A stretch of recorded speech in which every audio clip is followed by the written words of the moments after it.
A father vanished during a camping trip, but 5 years later, his daughter spots him on Google Street View and discovers something unbelievable. Before we continue, don't forget to subscribe to the channel, like the video, and comment where in the world you're watching from. Let's go. Rachel Morgan woke up at 3 in the morning staring at her father's photo on her nightstand, the same recurring nightmare leaving her hands trembling as she opened her laptop for the 1,000th time. The dream never varied. Her father, Robert Morgan, waving goodbye before disappearing into the misty mountains, his figure growing smaller until he was swallowed by fog. Then the fog would turn red, and Rachel would wake up gasping for air, her sheets damp with sweat. Her fingers moved automatically through the familiar routine, checking missing persons forms and news articles about hikers lost in the Cascades. 5 years had passed since her father disappeared during what was supposed to be a routine day hike, but Rachel refused to believe he had simply fallen or gotten lost. Something about the official story never felt right, and that intuition had slowly consumed her life, transforming from grief into obsession. Her phone buzzed with a text message. Daniel, her younger brother, was also awake. "Insomnia Club meeting again, sis. You should try those pills Dr. Winters prescribed." Rachel ignored the message. Daniel had accepted their father's death 2 years ago, choosing to move on rather than dwell in the uncertainty that Rachel couldn't escape. She understood his choice but couldn't follow his path. Instead, she scrolled through another forum post about a hiker recently found alive after being presumed dead for months. The memory of that final morning invaded her thoughts.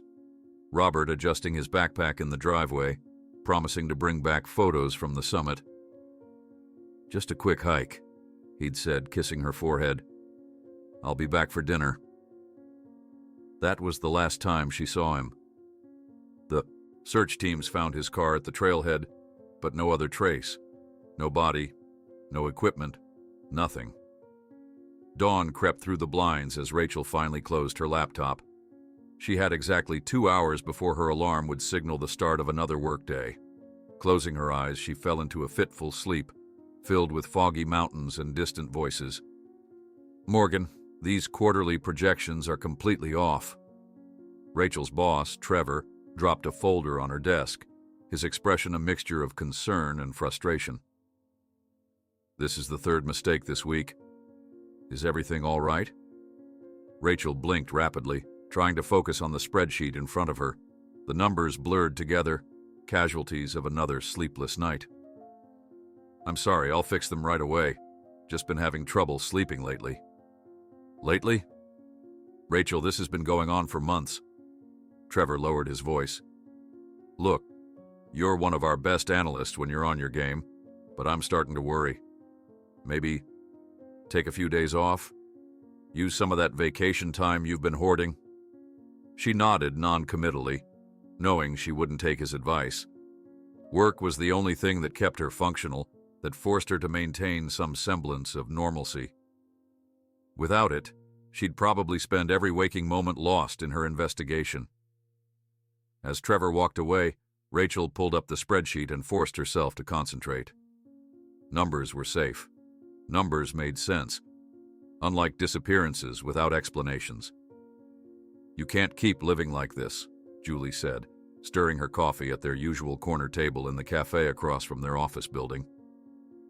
"Have you considered that maybe, just maybe, the reason you can't let this go is because you don't want to accept that accidents happen? That sometimes people just die in the mountains?" Rachel felt the familiar defensiveness rising in her chest. Julie had been her friend since college, but even she couldn't understand this drive, this certainty that there was more to the story. "It's not that simple," Rachel replied, her voice tight. "Dad was an experienced hiker. The weather was perfect that day. No animal attacks were reported in the area. And they never found a body, Julie. Never." Julie reached across the table, her hand covering Rachel's. "I know, honey, but it's been 5 years. This obsession is eating you alive. Have you thought about grief counseling again?" Dr. Winters said his door is always open. Rachel pulled her hand away gently. I don't need grief counseling. I need answers. The conversation shifted to office gossip, but Rachel's mind remained elsewhere, calculating how many hours until she could return to her search. On her way home, Rachel passed Morgan's Market, the small grocery store her father had frequented for years. Old Mr. Wilson still kept a jar of those butterscotch candies Robert had loved, a small tribute to his favorite customer. Rachel sometimes bought one, not because she liked butterscotch, but because the familiar taste was one more thread connecting her to her father. Tonight, she walked past without stopping. The weight of another fruitless day pressed down on her shoulders, making each step toward her apartment feel like wading through concrete. Inside, she went through the motions of existence, microwaving a frozen dinner, showering, changing into pajamas, all while her mind raced with theories and possibilities. By midnight, Rachel was back at her laptop, this time opening Google Maps. This had become part of her routine in the past year, virtually exploring the areas surrounding the mountain where her father disappeared, looking for anything unusual. Tonight, she followed a familiar pattern, tracing routes her father might have taken if he'd somehow left the trail. On a whim, she expanded her search perimeter, looking at small towns within a 300-kilometer radius of the mountain. Something about coastal towns had been nagging at her lately, perhaps because her father had once mentioned wanting to retire by the sea. Rachel zoomed in on Harbor Cove, a picturesque seaside town she'd never visited. The Google Street View images were dated from last summer. She clicked through them methodically, street by street, not even sure what she was looking for, until she saw him.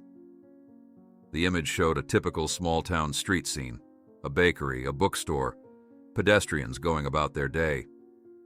Among them, a man walking alongside a woman and a small child, perhaps 4 years old.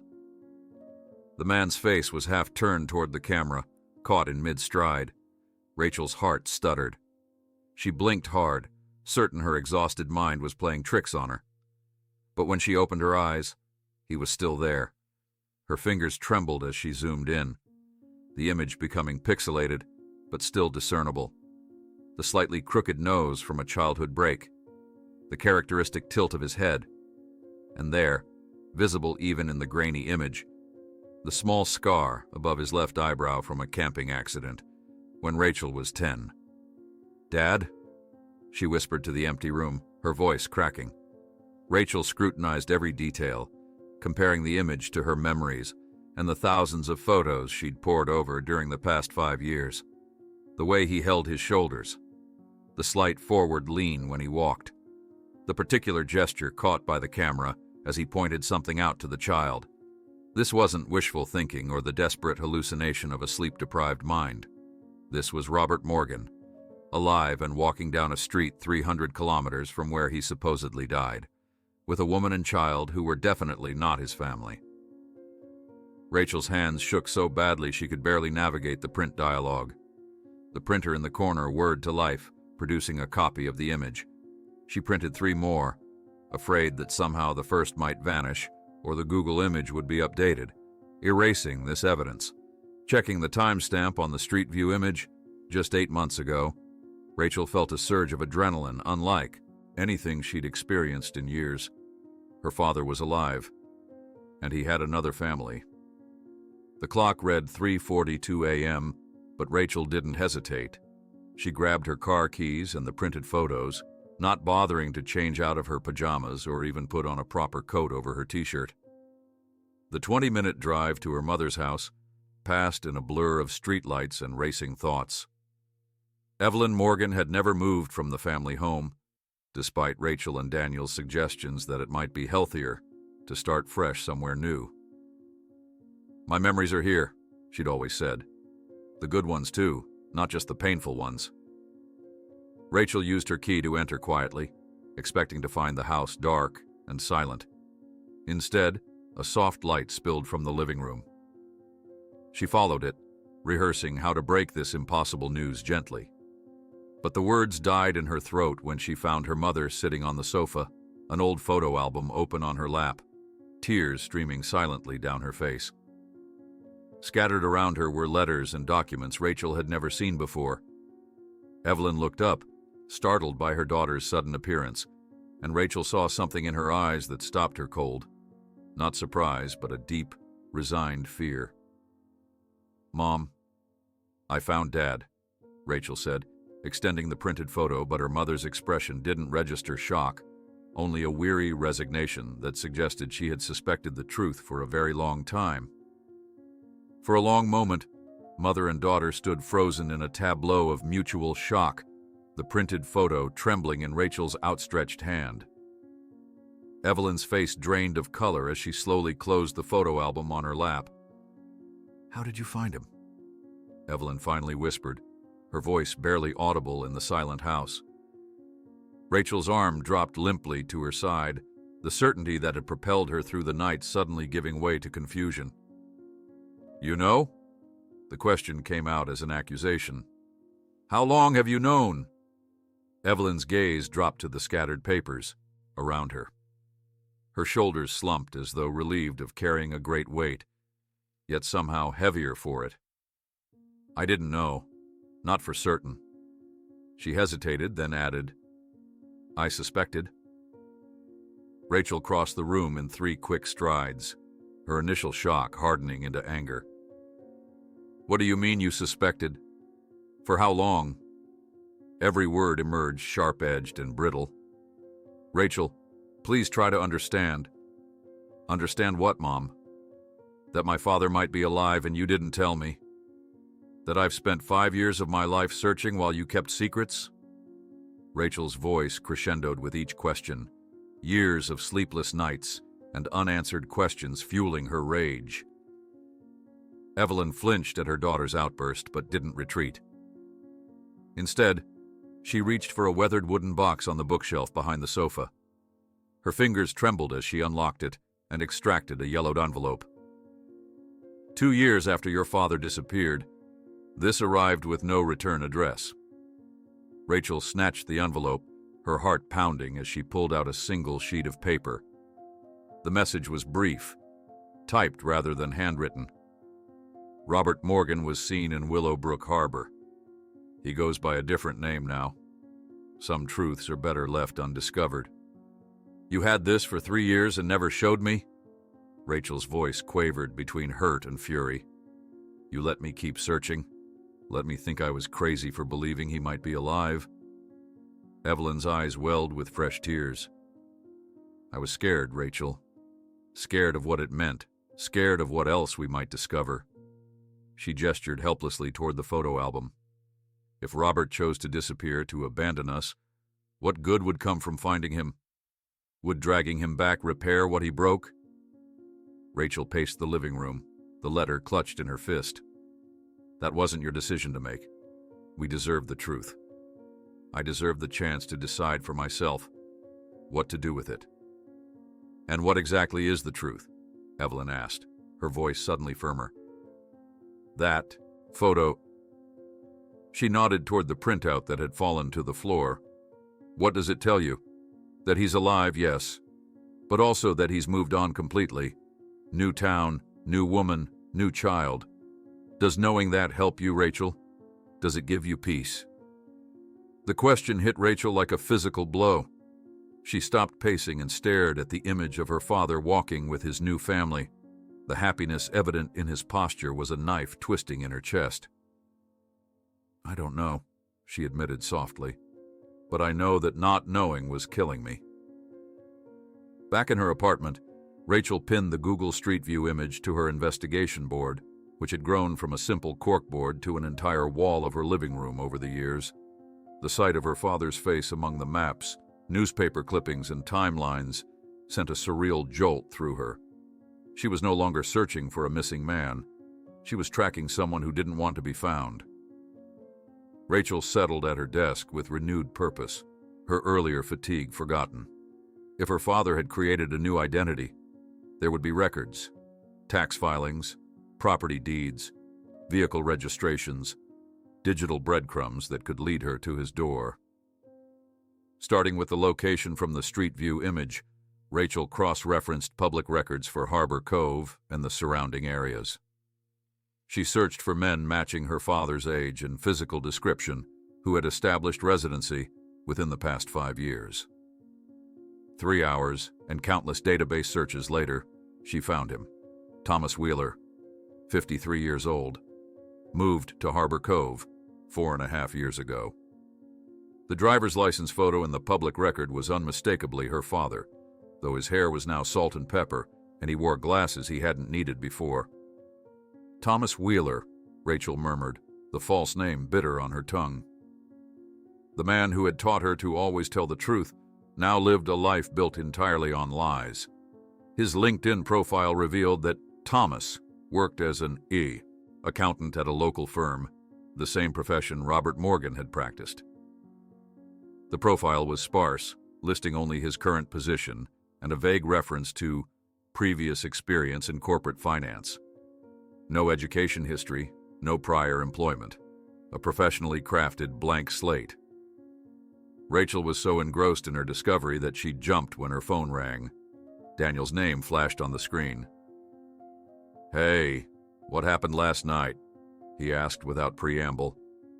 "Mom called me in tears, said you stormed out of the house. Are you okay?" Rachel hesitated, unsure how much to share over the phone.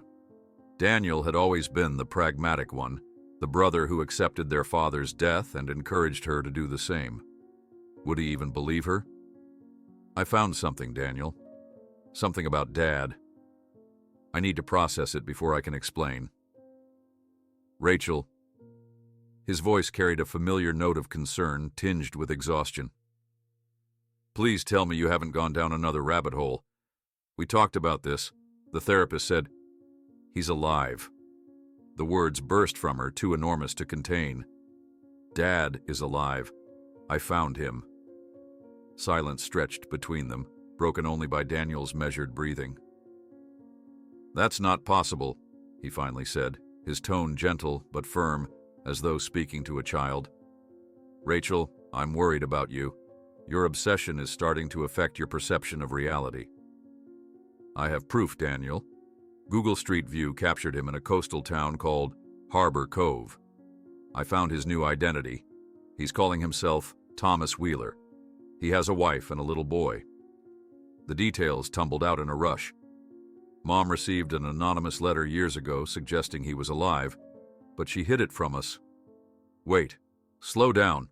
You're saying Mom knew?" "She suspected but chose not to confirm it. The letter is real, Daniel." I held it in my hands.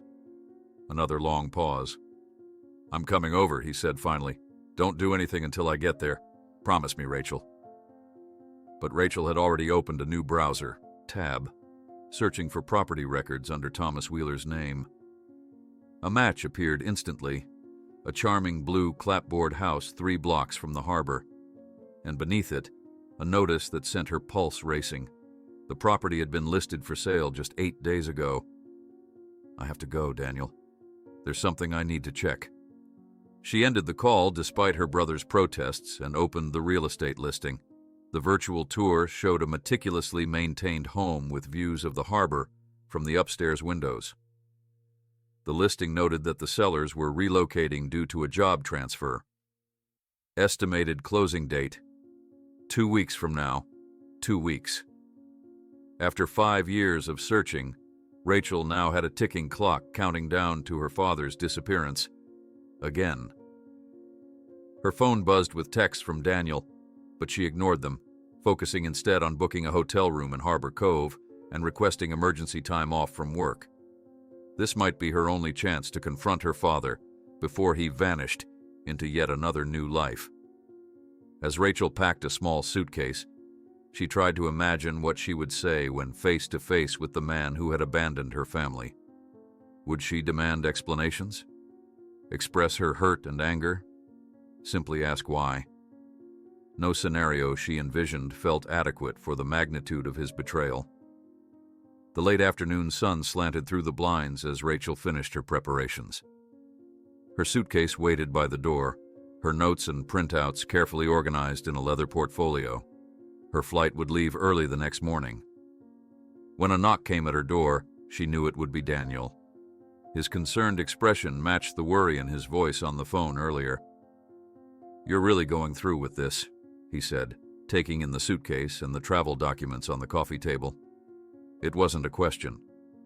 Rachel led him to her investigation wall, where the Google Street View image now held center place. "Look at him, Daniel.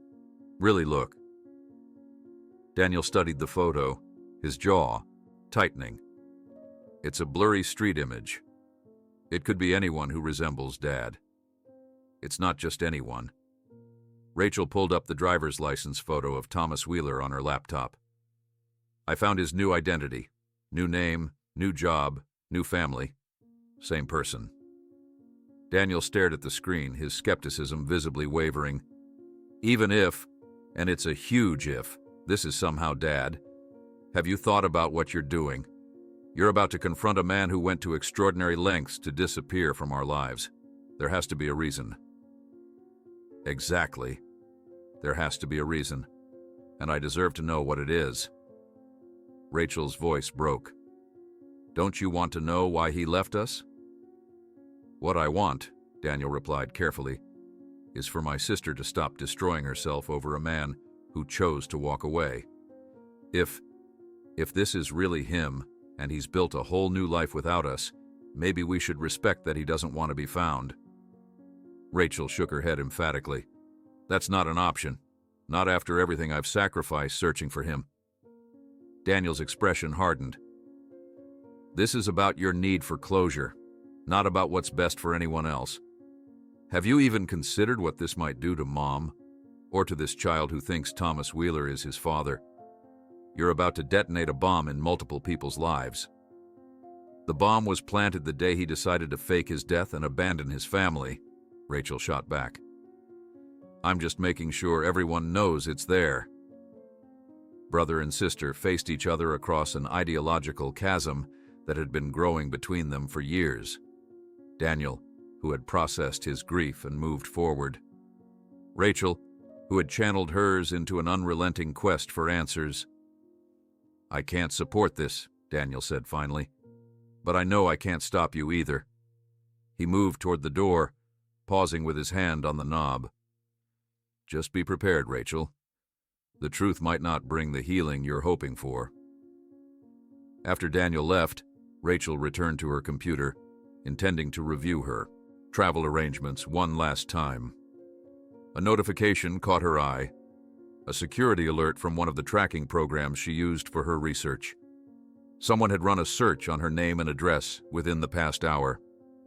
The IP address traced back to Harbor Cove, specifically to a residential internet service registered to Thomas Wheeler. While Rachel closed her suitcase and reserved a room at the Harbor Cove Inn online, a notification of tracking showed that someone had recently searched her name. The IP address came exactly from the city where Thomas Wheeler lived. The discovery sent a chill down Rachel's spine. Her father, or rather Thomas Wheeler, was already aware of her. Perhaps he had been monitoring her for years, watching from the shadows as she searched desperately for him. The realization added a new layer of betrayal. He had known of her pain and done nothing to alleviate it. Rachel barely slept that night, her mind racing with questions and scenarios. By the time her alarm blared at 5 a.m., she had already been awake for an hour, reviewing her notes and planning her approach. The early morning flight to the coast passed in a blur of anxiety and anticipation. As the small commuter plane began its descent, Rachel pressed her forehead against the cool window glass.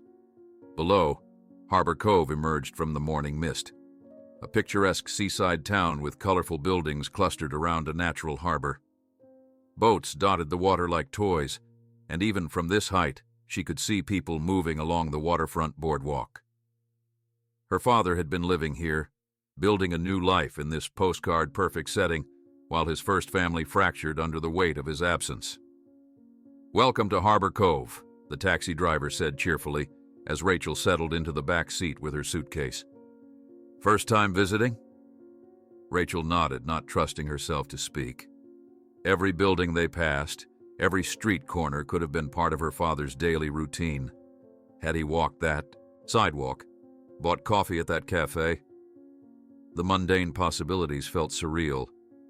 The Harbor Cove Inn was a quaint, three-story Victorian building painted a faded blue that matched the ocean visible beyond it.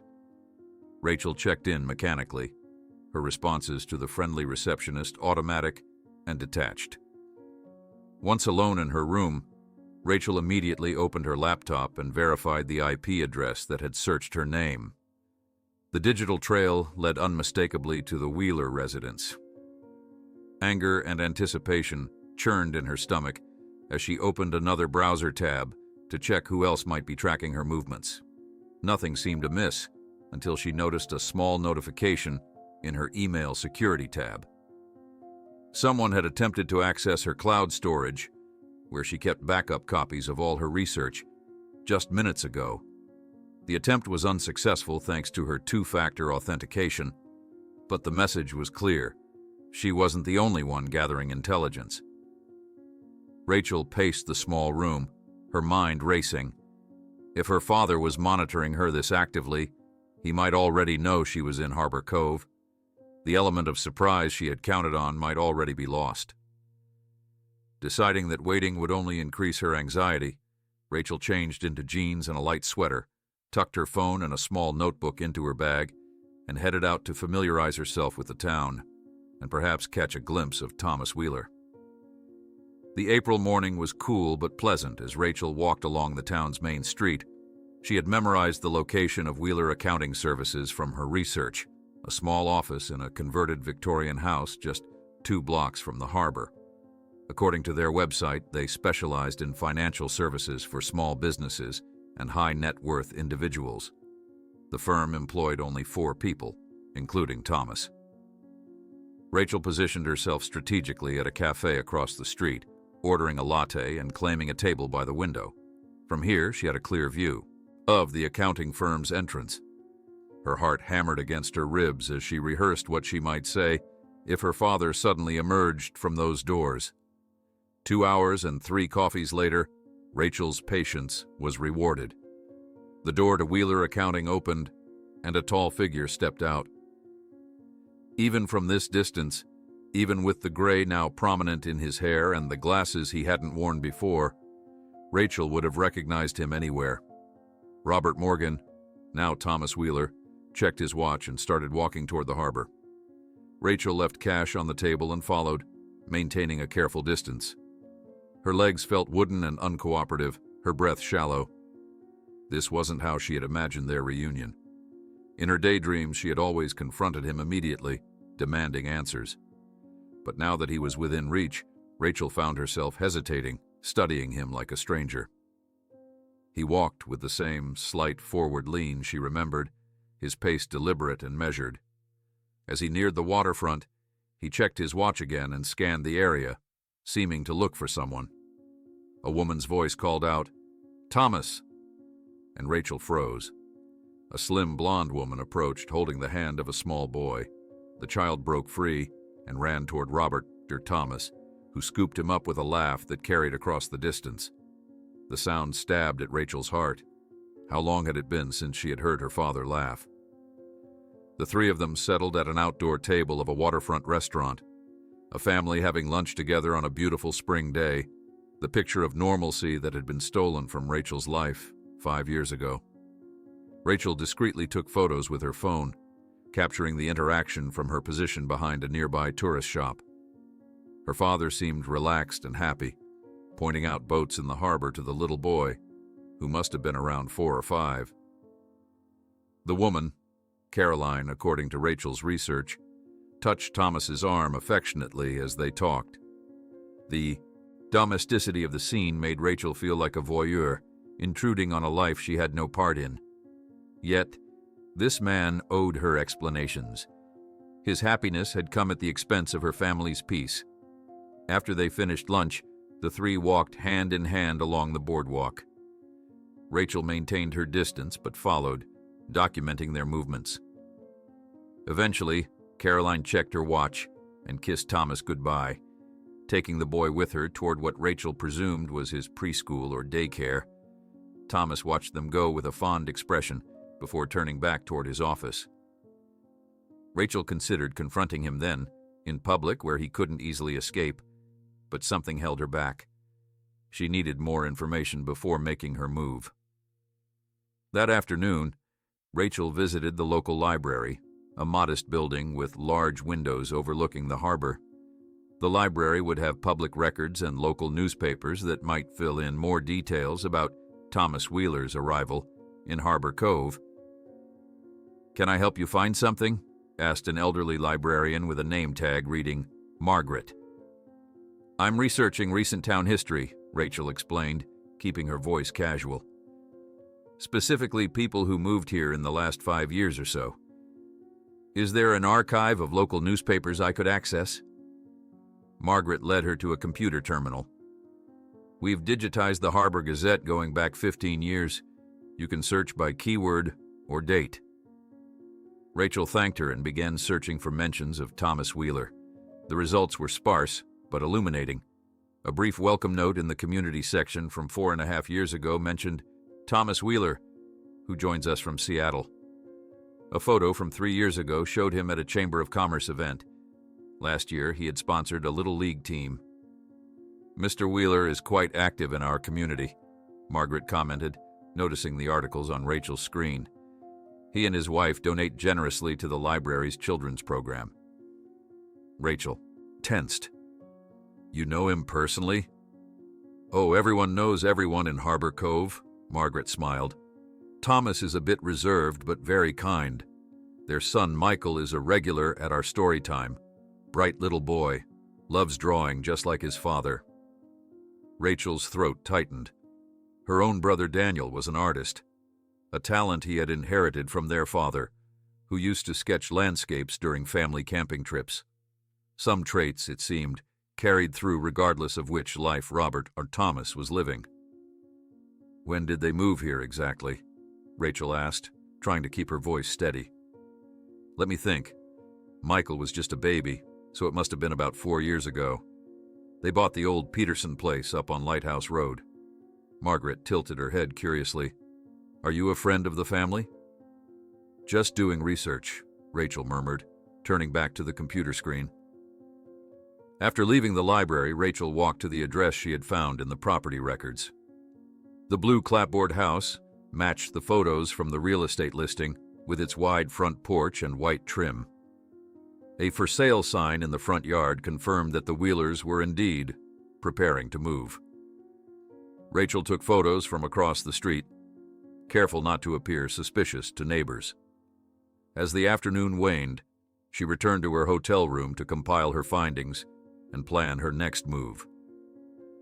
Back at the Harbor Cove Inn, Rachel organized the day's information, adding photos and notes to her digital case file. According to the receptionist, Caroline Wheeler worked as a pediatric nurse at the local medical center. Michael attended Harbor Cove Preschool 3 days a week. Thomas worked regular business hours at the accounting firm, often taking lunch with his family. They seemed like an ordinary, happy family, which made the reality of Thomas Wheeler's true identity all the more disturbing. A notification pinged on Rachel's phone, a text from her mother asking if she had arrived safely. Rachel had told Evelyn where she was going, though not exactly what she planned to do. Now she hesitated before responding with a simple, "Yes, all fine." As evening approached, Rachel ordered room service and continued monitoring social media accounts associated with the Wheelers. Caroline's Instagram showed a carefully curated family life: beach outings, birthday parties, holiday gatherings. Robert Thomas appeared in many photos, always smiling, always the devoted husband and father. Rachel was so engrossed in her surveillance that she almost missed the silver sedan that had parked across from the hotel. It had been there when she returned from her walk around town and remained hours later as darkness fell. Standing by the window, partially concealed by the curtain, Rachel observed the car. The driver appeared to be a middle-aged man, though his features were difficult to discern in the dimming light. He seemed to be watching the hotel entrance with particular interest. A chill ran down Rachel's spine as she snapped a photo of the vehicle and its license plate. Zooming in on the image, she confirmed her suspicion. The driver was Martin Sullivan, her father's former business partner, the only person besides her who seemed to know that Thomas Wheeler and Robert Morgan were the same person. Rachel's pulse quickened as she stared at Martin Sullivan sitting in the silver sedan. What was her father's former business partner doing in Harbor Cove? His presence couldn't be coincidental. Martin had been Robert's closest colleague, the man who had delivered a tearful eulogy at the memorial service 5 years ago. Had he known the truth all along? Grabbing her phone and a light jacket, Rachel slipped out of the hotel through a side entrance to avoid being spotted. The evening air carried a salty chill as she circled around to approach Martin's car from behind. She needed answers, and this unexpected connection to her past life might provide them. Martin was so focused on watching the hotel's main entrance that he didn't notice Rachel until she rapped sharply on his passenger window. He startled violently, coffee spilling onto his lap as his head whipped around to face her. Recognition dawned in his eyes, followed immediately by something that looked remarkably like fear. After a moment's hesitation, Martin unlocked the doors. Rachel slid into the passenger seat, the familiar scent of his cologne, the same brand he'd worn 5 years ago, momentarily disorienting her. "Hello, Martin," she said, her voice steadier than she felt. "Fancy meeting you here." Martin's hands gripped the steering wheel tightly. "Rachel, I didn't expect... That is, I thought you might come eventually, but not so soon." "So you've been watching me," Rachel said, "just like my father has." Martin flinched at the accusation. "It's not what you think." "Then explain it to me," Rachel demanded. "Explain why my father's former business partner is sitting outside my hotel in a town where my supposedly dead father has built an entirely new life." Instead of answering, Martin started the engine. "We can't talk here, it's not safe." Before Rachel could protest, he pulled away from the curb and began driving toward the outskirts of town. Instinctively, she checked that her phone was recording their conversation. "Where are we going?" Rachel asked, calculating whether she could jump out if necessary. "Somewhere we can speak privately," Martin replied, his eyes constantly checking the rearview mirror. "There's a restaurant on the edge of town. Quiet place. No one will overhear us." 20 minutes later, they were seated in a booth at the back of an oceanfront restaurant called the Cliffside. Through the window, Rachel could see waves crashing against rocks below. Only a few other tables were occupied, and the dim lighting provided a sense of privacy. Martin ordered a whiskey with shaking hands. Rachel declined to order anything, unwilling to let food or drink distract her from the conversation ahead. "I heard you were in town," Martin began, his voice low. "I have sources that keep me informed." "Sources like my father?" Rachel asked bluntly. Martin took a long sip of his drink. "Thomas, your father, and I have kept minimal contact over the years." "So you knew," Rachel said, her voice hardening. "You knew he was alive all this time. You stood at his memorial service with my family and pretended to mourn while knowing he was building a new life somewhere else." "It wasn't that simple," Martin protested, glancing nervously toward the entrance. "Your father had his reasons for disappearing." "Good reasons." Rachel leaned forward. "I'm listening." Martin hesitated, then pulled out his phone and placed it face down on the table. "Robert, Thomas now, got involved with some dangerous people. Investors who wanted their money laundered through our firm. He refused at first, but they threatened him, threatened your family." "What kind of threats?" Rachel pressed. "The kind you don't ignore," Martin said grimly. "These people don't make idle threats. They demonstrate their seriousness." He paused, swirling the ice in his glass. "They once left a dead cat on your doorstep while you were at college. Your father found it before your mother or Daniel could see it." Rachel felt sick. "I never knew about that." "That was the point," Martin said. "Robert kept it from you to protect you. But the threats escalated. Eventually, He realized the only way to truly protect your family was to remove himself from the equation entirely. By faking his own death? Rachel's voice rose incredulously. How does that solve anything? Think about it, Martin countered. If Robert Morgan died in a hiking accident, there would be no reason for these people to target his family. The connection would be severed. You would be safe, even if grieving. Rachel processed this information, trying to reconcile it with the 5 years of anguish she'd endured. But then he started a new family. Became Thomas Wheeler. That wasn't about protection. That was about walking away from his responsibilities. Martin looked uncomfortable.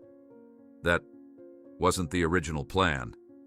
He was supposed to lay low for a while, then establish a new identity somewhere far away. But then he met Caroline, and one thing led to another. He trailed off, clearly aware of how inadequate the explanation sounded. What about the money? Rachel asked, remembering the suspicious transfers she'd discovered. Before he disappeared, large sums moved out of his accounts. Martin's expression shifted subtly. That was necessary for his new identity. Starting over requires capital. Something in his tone made Rachel suspicious. And I suppose none of that capital found its way to you? For your help in this elaborate charade? Martin's face flushed. I helped a friend in trouble. I won't apologize for that. Rachel's phone buzzed with a text from Daniel. Where are you? Call me ASAP.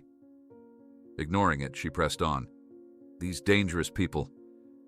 Are they still a threat? Martin glanced over his shoulder before leaning closer. They're always a threat. That's why you need to leave Harbor Cove immediately. Your presence here puts everything at risk. Everything meaning my father's comfortable new life, Rachel said bitterly. Everything meaning your safety, Martin snapped. And yes, your father's new life too. He's built something here, Rachel. A life where he doesn't have to look over his shoulder constantly. While I've spent 5 years looking over mine, searching for him, Rachel retorted. Do you have any idea what his disappearance did to us? My mother barely functions. Daniel had to drop out of art school to help support us. I haven't had a full night's sleep in years. Guilt flickered across Martin's face. I'm sorry for what you've been through, but interfering now won't undo that pain. It will only create new dangers. Rachel studied Martin's nervous demeanor. You're still in contact with these dangerous people, aren't you? Martin didn't answer directly. Let's just say I've maintained certain relationships to ensure everyone's continued safety.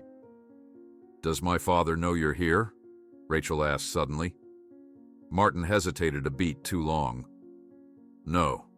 I came on my own when I learned you were in town. Rachel didn't believe him. I think he sent you to persuade me to leave, to protect his secret. Think what you want, Martin said, finishing his drink. But my advice stands. Go home, Rachel. Let sleeping dogs lie. As they prepared to leave, Rachel noticed Martin checking his phone repeatedly. Expecting a call? Just checking the time, he replied unconvincingly. I'll drive you back to your hotel. The drive back was tense and silent. As they neared the Harbor Cove Inn, Rachel made a decision. Drop me at the corner, she instructed. I'm going to walk from here. Martin looked relieved not to have to pull up directly in front of the hotel. Please consider what I've said, Rachel. Some secrets stay buried for good reasons. After Martin drove away, Rachel didn't head to the hotel. Instead, she walked briskly toward the blue clapboard house on Lighthouse Road. The conversation with Martin had only strengthened her resolve to confront her father directly. The house was dark, except for a single light in what appeared to be the living room. Rachel approached cautiously, staying in the shadows of the large oak trees that lined the street. From her position, she could see into the window where Thomas and Caroline sat on a couch, talking intensely.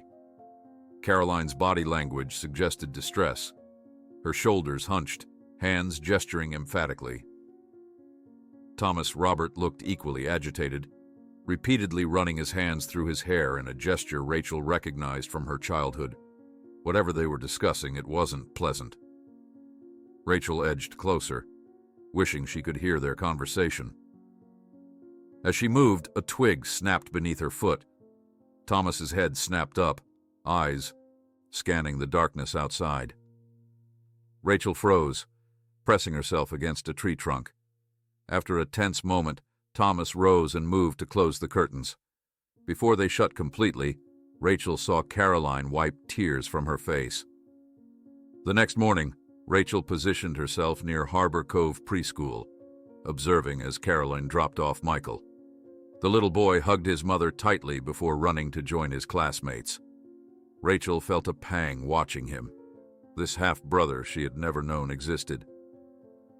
Following Caroline seemed less complicated than following her father. The woman drove directly to Harbor Cove Medical Center, where she presumably began her shift as a pediatric nurse. Rachel returned to the Wheeler home, now empty. She walked the perimeter, noting the moving boxes visible through windows and the for sale sign in the yard. According to the realtor's website, the house was already under contract, with closing scheduled in less than 2 weeks. As Rachel walked back toward town, she noticed the silver sedan again, parked near the harbor. Martin was on his phone, gesturing animatedly as he spoke. Rachel ducked behind a souvenir shop and edged closer, trying to overhear his conversation. "She's not backing down," Martin was saying. "I told her everything we agreed on, but she's determined. No, I don't think threats will work with her. Yes, I understand what's at stake." There was a long pause as Martin listened to whoever was on the other end of the call. "Fine, but I'm telling you, this could backfire spectacularly. Yes, I'll keep an eye on her. I know what happens if this goes wrong." Martin ended the call and sat for a moment, head in his hands. Then he straightened, started the car, and drove directly to Wheeler Accounting Services. Rachel followed at a distance, watching as Martin entered the building. Through the front windows, she could see him being greeted warmly by her father. They disappeared into a back office, closing the door behind them. After 20 minutes of waiting across the street, Rachel saw both men emerge. They stood talking on the sidewalk for a few minutes before shaking hands. Martin handed Thomas an envelope, which he quickly tucked inside his jacket. As they parted ways, Rachel made a split-second decision to follow Martin rather than her father. He might lead her to information about these dangerous people who supposedly necessitated her father's elaborate disappearance. Martin drove to the outskirts of town, eventually turning onto a private drive that led to an imposing modern house overlooking the ocean. A sign at the entrance read, "Private property, no trespassing." Rachel parked on the main road and continued on foot, staying hidden among the trees that bordered the property. As she drew closer to the house, she saw Martin being greeted by a well-dressed older man. They walked together to the back terrace where another man waited. From her vantage point behind a large rhododendron, Rachel snapped photos with her phone's zoom lens. The second man looked vaguely familiar, though she couldn't immediately place him. Then recognition hit her. She had seen him in old photos with her father from business functions years ago. This wasn't some anonymous criminal. This was Edward Chambers, a prominent investor who had backed several of her father's legitimate business ventures. As Rachel watched the three men talking, her phone suddenly rang loudly. Daniel's name flashed on the screen before she could silence it. The men on the terrace turned toward the sound, and Martin's eyes widened as he spotted her among the foliage. "Hey, who's there?" the older man called out, starting toward her position. Rachel turned and ran, her heart pounding as she crashed through the underbrush toward the road where she'd left her rental car. Behind her, she could hear Martin's voice. "It's her, Robert's daughter." Rachel reached her car just as a black SUV pulled out from the property's entrance. Hands. Shaking, she started the engine and sped away, checking her rearview mirror constantly to see if she was being followed. When she was certain she'd lost any potential pursuit, Rachel pulled into a deserted beach parking lot and called Daniel back. "Where have you been?" he demanded without preamble. "I've been trying to reach you for hours." "I've been following Martin Sullivan," Rachel explained breathlessly. "Dad's old business partner. He's here in Harbor Cove, and he just met with some men who I think might be connected to why Dad disappeared." Daniel's silence lasted several seconds. "I'm coming there," he finally said, his tone leaving no room for argument. "Daniel, you don't need to. I'm already at the airport," he interrupted. "My flight lands at 4:30. And Rachel, don't do anything else until I get there. This sounds dangerous." As Rachel ended the call and prepared to drive back to town, a black SUV pulled into the parking lot, blocking her exit. The same vehicle she'd seen at the Chambers property. Before she could react, Martin Sullivan stepped out of the passenger side, his expression grim as he approached her car. Rachel reached for her phone to call Daniel back when Martin knocked on her car window. His eyes bore a strange mix of desperation and resolve that made her hesitate before lowering the window partially. "We need to talk," Martin said, his voice tight with urgency. "What you're doing is putting everyone in danger." Rachel gripped the steering wheel tightly. "The only one I see threatening me right now is you, blocking my car with your SUV." Martin looked over his shoulder nervously. "This isn't a threat, it's protection. Those men back there, they've noticed you. They're asking questions I can't answer without compromising everything." "Move your car, Martin," Rachel demanded, starting her engine in a clear signal. With a frustrated sigh, Martin motioned to the driver of the SUV, who reluctantly backed up enough for Rachel to leave. "This isn't over," Martin called as she drove away. "Think about what I told you last night." Back at her hotel, Rachel paced the small room, processing everything she'd learned. The pieces were starting to fit together. Her father's mysterious disappearance, the money transfers, Martin's involvement, and these supposed dangerous investors. But something still felt off about the narrative Martin had presented. Her phone buzzed with a text from Daniel. "Boarding now. We'll text when I land. Don't confront Dad yet." Rachel checked the time. 1:30 p.m. Daniel wouldn't arrive for at least 3 more hours. She couldn't just sit in her hotel room waiting, not when she was so close to answers. After a quick shower to clear her head, Rachel decided to walk to the harbor. The fresh air might help organize her thoughts before Daniel arrived, complicating matters with his skepticism. Harbor Cove was peaceful in the mid-afternoon light, tourists strolling along the waterfront, fishermen unloading their catches. Rachel found a bench overlooking the water and sat, watching seagulls circle overhead. How many times had her father sat here, enjoying this view while his first family struggled to rebuild their lives without him? Lost in thought, Rachel almost missed the figure approaching her bench, until he sat down beside her. "Hello, Rachel." Her heart stopped. She didn't need to turn to recognize that voice, the one that had read her bedtime stories, taught her to ride a bike, consoled her after breakups. The voice she'd been searching for across 5 long years. Robert Morgan, Thomas Wheeler, sat beside her, his hands clasped between his knees, eyes fixed on the horizon. Rachel couldn't move, couldn't breathe. All the carefully prepared confrontational speeches evaporated from her mind, leaving only a hollow ache in her chest. "How did you find me?" she finally managed, echoing her mother's words from that night in the living room. "Martin told me you were in town," he answered quietly. "And I've been monitoring searches of my name for years." Rachel finally turned to look at him properly. The salt and pepper hair, the glasses, the weathered lines around his eyes. He looked older, but underneath was unmistakably her father, a man she'd mourned, searched for, and now found reinvented as a stranger. 5 years, she said, her voice barely above a whisper. 5 years I've been looking for you. 5 years Mom has been grieving. 5 years Daniel has been trying to hold what's left of our family together.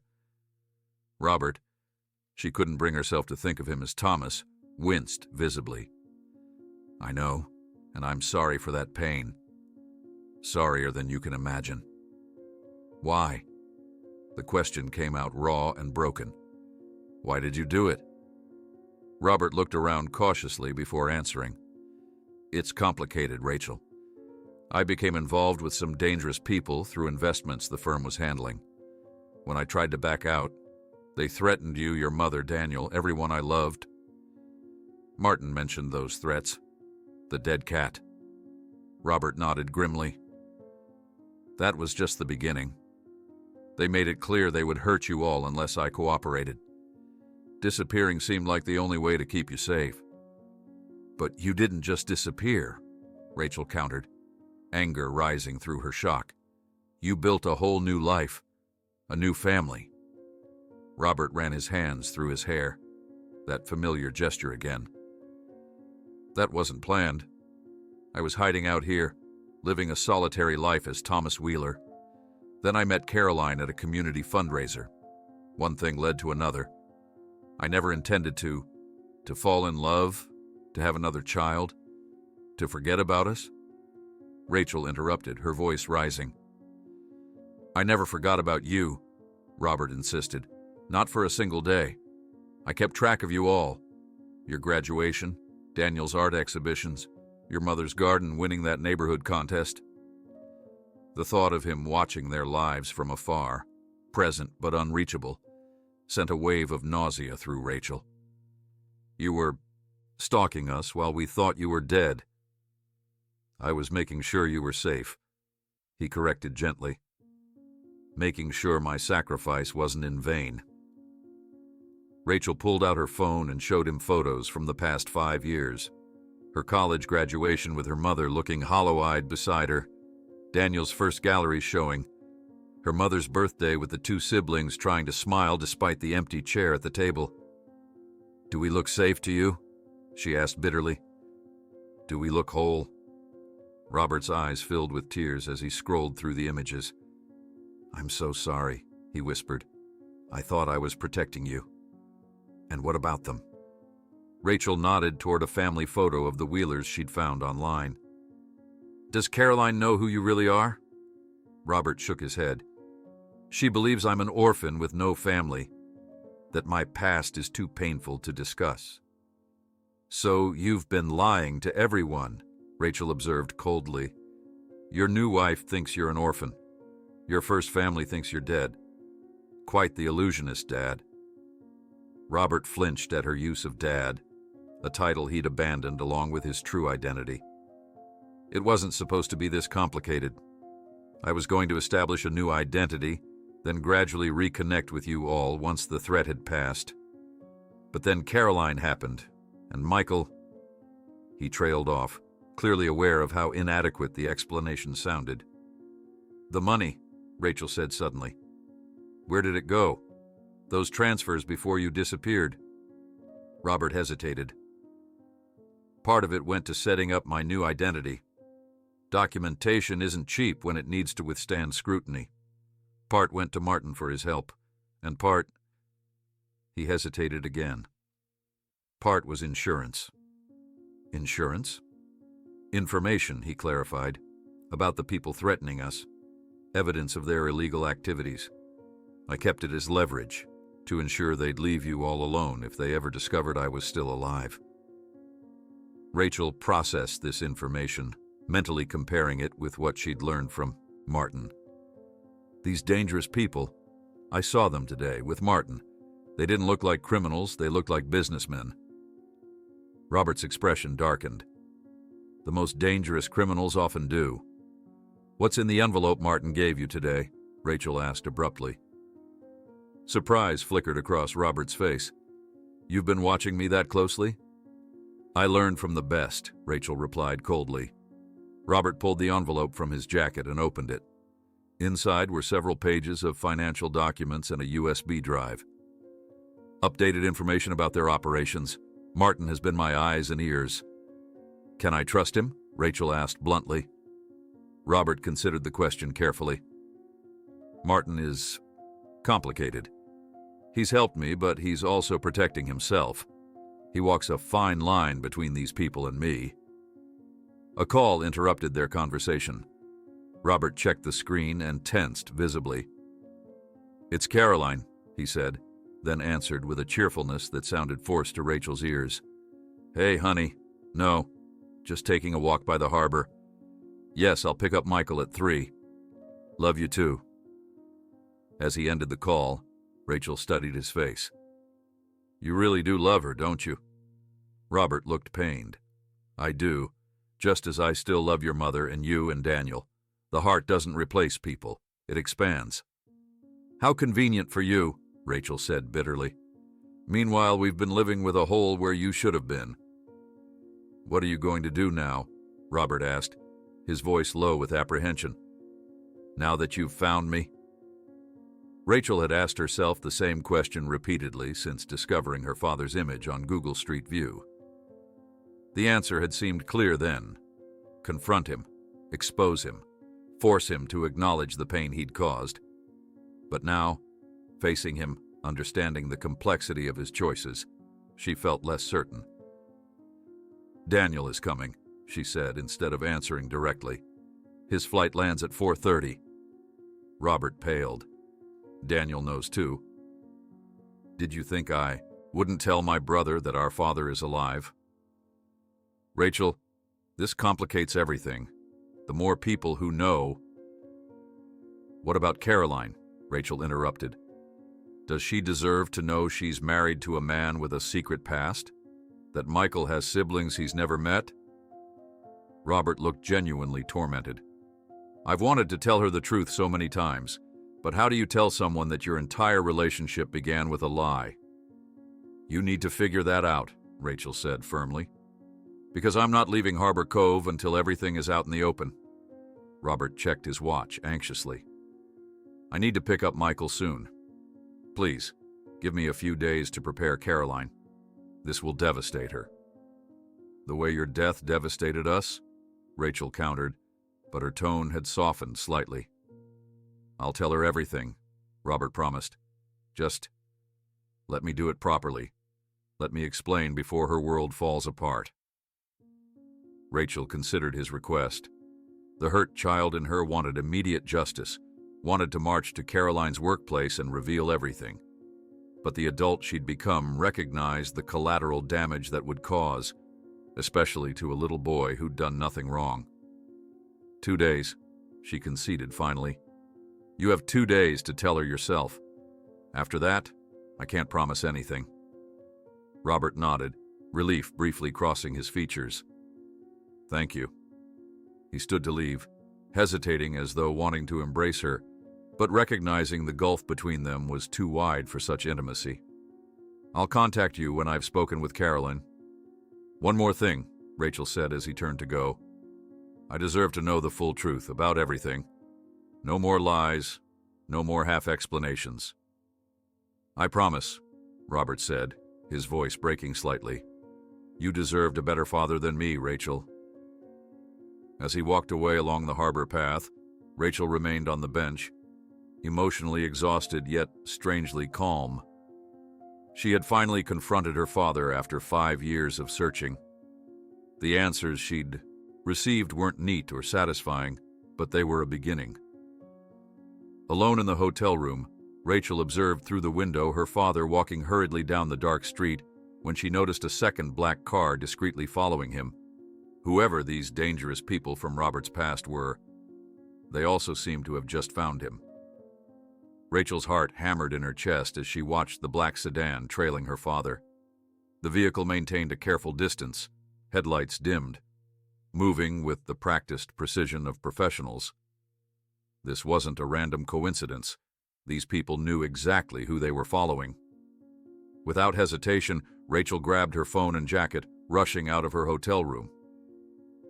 By the time she reached the street, both her father and the mysterious car had disappeared around a corner.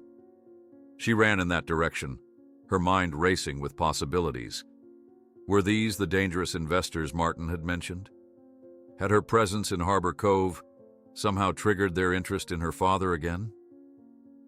The streets were mostly empty at this hour, making it easier to spot the black sedan parked half a block from the Wheeler residence. Two men remained inside, watching the house where lights now glowed from the downstairs windows. Rachel ducked behind a parked van, snapping photos of the vehicle and its license plate with her phone. She tried calling her father, but the call went straight to voicemail. "Dad, there's a black sedan watching your house," she whispered urgently. "Two men inside. Be careful." As she ended the call, Rachel noticed movement from the house. Robert was visible through the front window, pacing anxiously while speaking on his phone. He kept glancing outside as though sensing he was being watched. Minutes later, the lights in the house began turning off one by one. Rachel remained hidden, watching as her father emerged from the side door, carrying a duffel bag, which he quickly placed in the trunk of his car. He looked around cautiously before returning inside. The men in the sedan made no move to approach, seemingly content to maintain their surveillance. Her phone buzzed with a message from Martin. "They found Robert. You need to leave town." Rachel stared at the text, anger replacing her fear. Martin clearly knew more than he was telling her. She typed back, "Who are they exactly? And how do they know he's here?" The response came almost immediately. "The less you know, the safer you are. Go home, Rachel." Frustrated, Rachel ignored Martin's advice and focused on the black sedan. The men inside were now on their phones, apparently receiving instructions. One of them briefly stepped out to scan the street before returning to the vehicle. Rachel spent the next hour documenting their movements until finally, around midnight, the Wheelers' porch light went on, and Robert emerged with Caroline and a sleepy Michael. They quickly loaded several suitcases into their car. The family was fleeing. Rachel watched as Caroline held Michael close, clearly distressed, while Robert secured the house. Whatever explanation he had given his wife, it had convinced her of the need for an immediate departure. The black sedan's engine started as the Wheelers pulled out of their driveway. Torn between following her father's family and confronting the men in the sedan, Rachel made a split-second decision and returned to her hotel. She needed to warn Daniel, who would be arriving in just a few hours, potentially walking into a dangerous situation.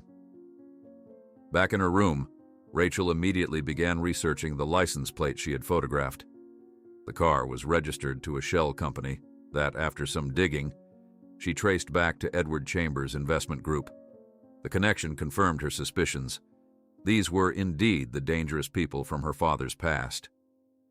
Rachel compiled everything she had discovered into a secure cloud folder, then sent Daniel a detailed message explaining the situation.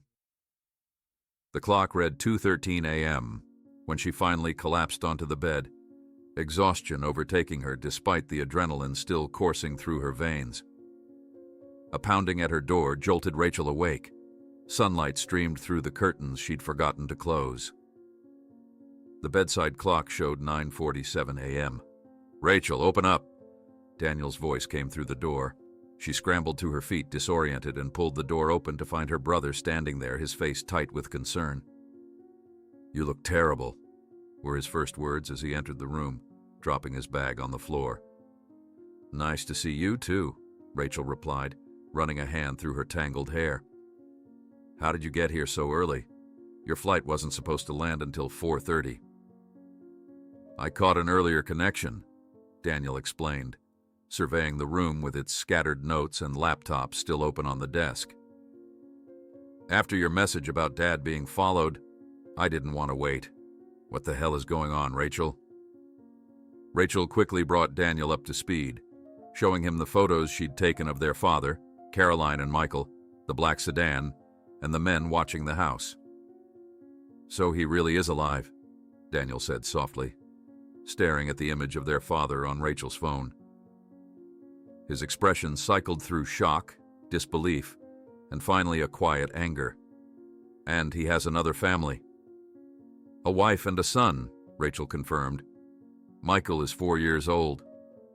Daniel sat heavily on the edge of the bed. 5 years. He's been gone 5 years, and for most of that time, he's been building this alternate life while we thought he was dead." His voice cracked slightly. While Mom cried herself to sleep every night for months. Rachel gave her brother a moment to process the revelation. Despite his initial skepticism over the phone, seeing the evidence had clearly shaken him. "There's more," she said eventually. "Last night they fled their house, all three of them with suitcases. I think the men watching them spooked Dad." Daniel's head snapped up. "Where did they go?" "I don't know. But if these people are as dangerous as Martin claims, we need to find Dad before they do." Daniel paced the small room, processing everything Rachel had told him. "This is insane. Our father fakes his death, starts a new family, and now he's running from some mysterious threat that may or may not be real. How do we know Martin isn't lying? How do we know Dad isn't lying?" "I don't think he's lying about the danger," Rachel said. "You should have seen his face when he left with Caroline and Michael. He was terrified." Daniel stopped pacing and faced his sister. "Okay, so what's our next move?" Before Rachel could answer, her phone rang. An unknown number.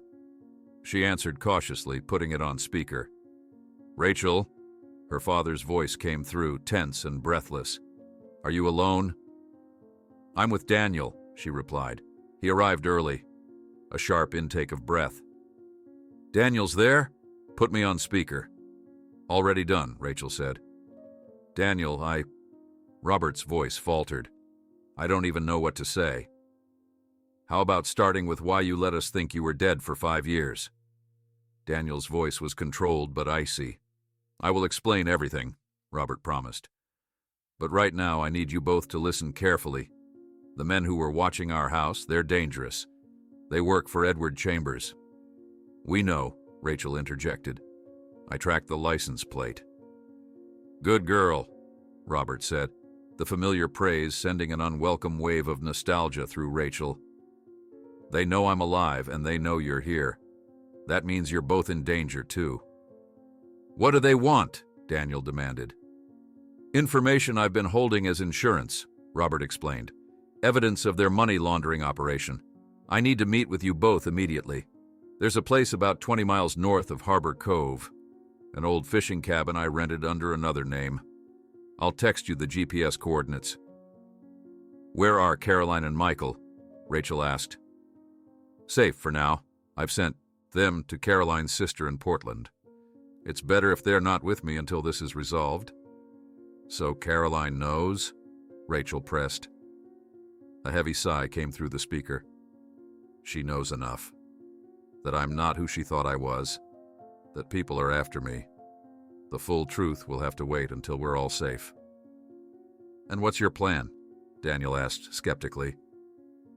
"Are we supposed to just drive out to some remote cabin because you say so?"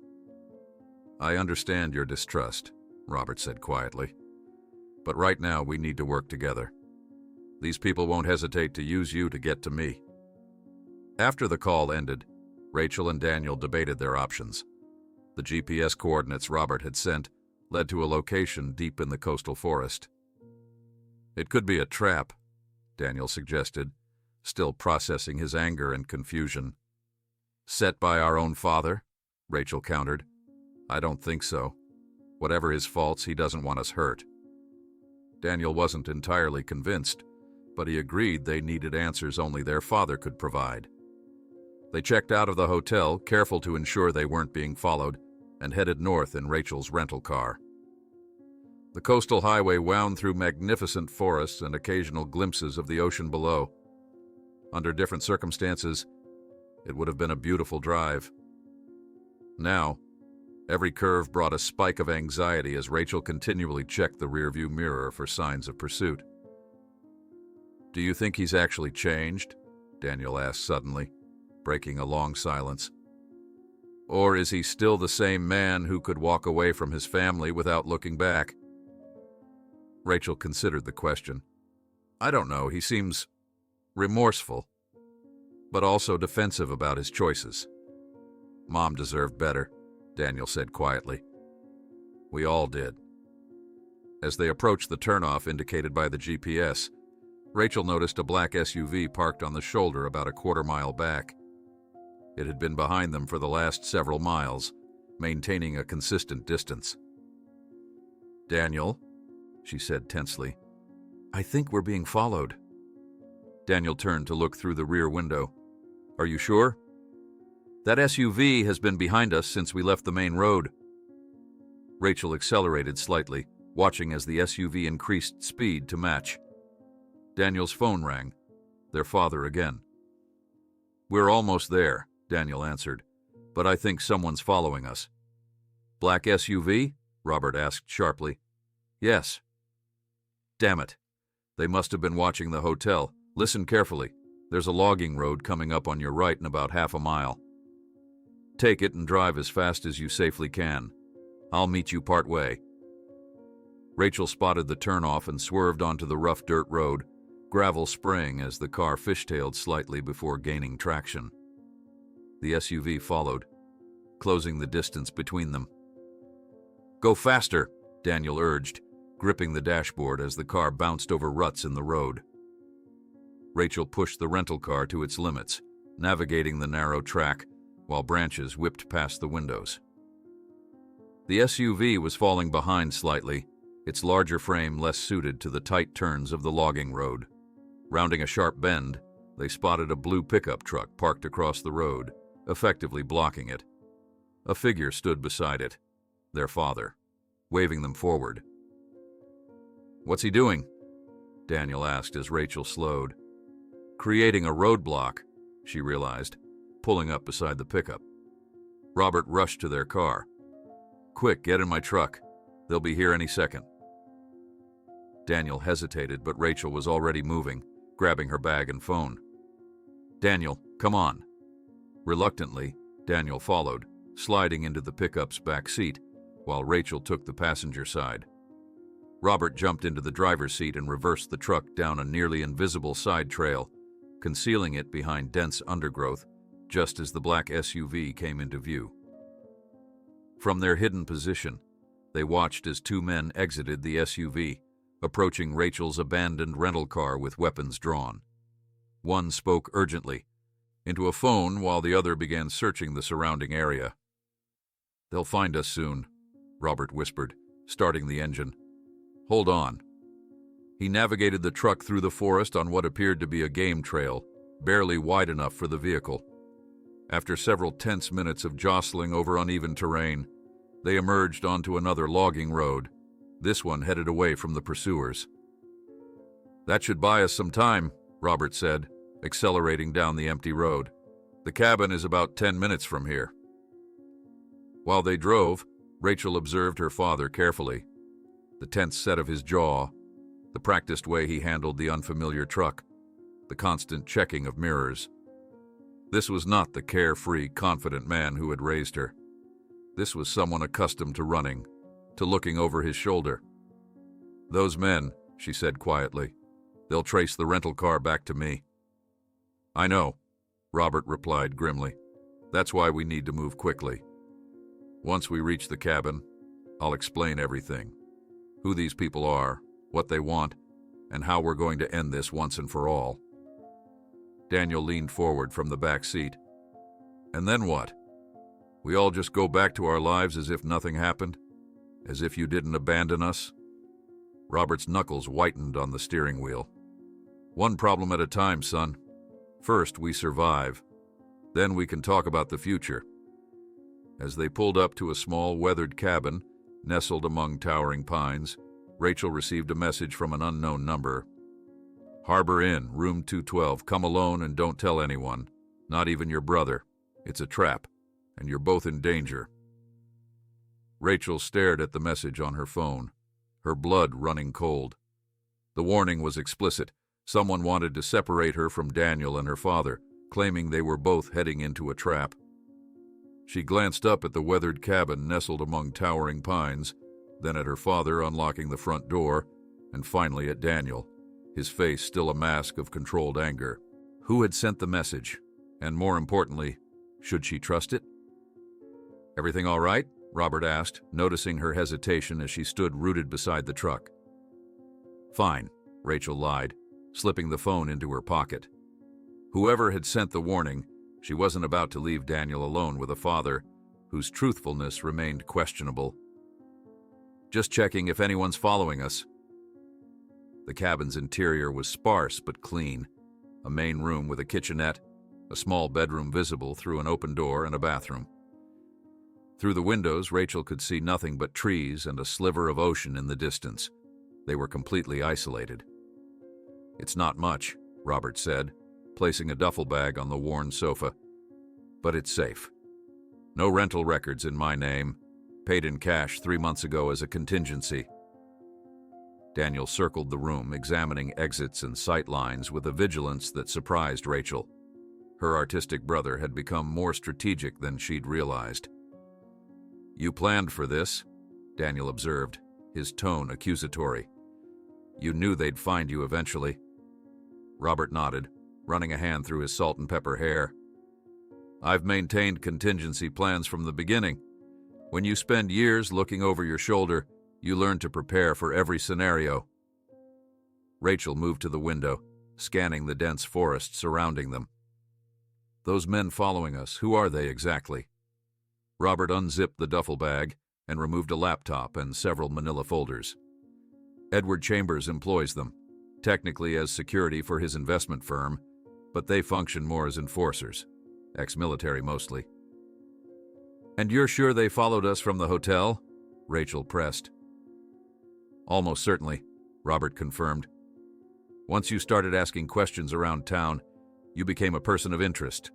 They've probably been watching you since your second day in Harbor Cove." The realization that she'd been under surveillance was unsettling. Rachel pulled the mysterious text message up, again, wondering if it had come from someone trying to help or someone attempting to separate them for more sinister purposes. A sharp knock at the door made all three freeze. Robert motioned for Rachel and Daniel to move to the side, out of the line of sight from the windows. He approached the door cautiously, one hand reaching into his jacket. "Who is it?" he called. "It's Caroline." The voice from the other side was strained with barely controlled panic. Robert's eyes widened in shock. He quickly unlocked the door, revealing Caroline standing on the porch, her eyes red-rimmed from crying, with Michael half asleep in her arms. "What are you doing here?" Robert asked, ushering them inside and quickly locking the door behind them. "You're supposed to be on your way to Portland." Caroline's gaze moved from Robert to Rachel and Daniel, comprehension dawning in her eyes. "So it's true," she whispered. "Everything he told me. You really do have another family." Rachel and Daniel exchanged uncomfortable glances as the gravity of the situation settled over the room. Michael stirred in his mother's arms, blinking sleepily at the strangers. "Caroline," Robert began tentatively, "these are my children from before, Rachel and Daniel.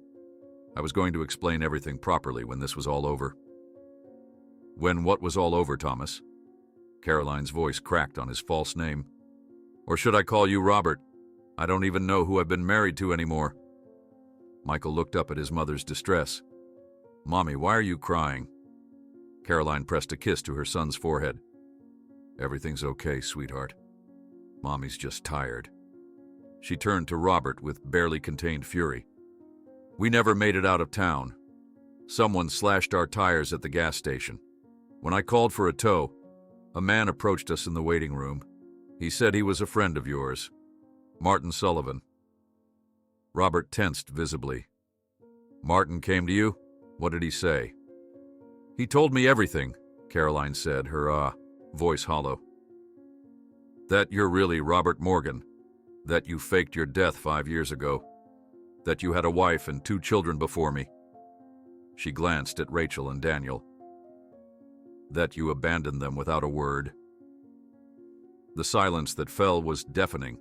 Rachel could see her father's carefully constructed world collapsing around him as his 2 separate lives collided catastrophically. "Where is Martin now?" Robert finally asked. "He drove us here, said it wasn't safe at the gas station." Caroline's eyes narrowed. "He's waiting outside. Said you'd want to speak with him alone. Robert moved to the window and peered through the blinds. He's alone. Caroline nodded. As far as I could tell. With obvious reluctance, Robert opened the door. Martin Sullivan stood on the porch, hands in his pockets, shoulders hunched. He avoided eye contact with Robert as he entered the cabin. I had to tell her, Martin said without preamble. They were watching her. It wasn't safe. The tension in the small cabin was suffocating. Caroline sat on the sofa with Michael curled against her, while Rachel and Daniel stood awkwardly near the kitchenette. Robert and Martin remained by the door, locked in a silent confrontation. You should have called me first, Robert said tightly. There wasn't time, Martin insisted. Chambers' men were at the gas station. I saw them watching Caroline's car. Another 10 minutes and they would have approached her directly. Michael tugged at his mother's sleeve.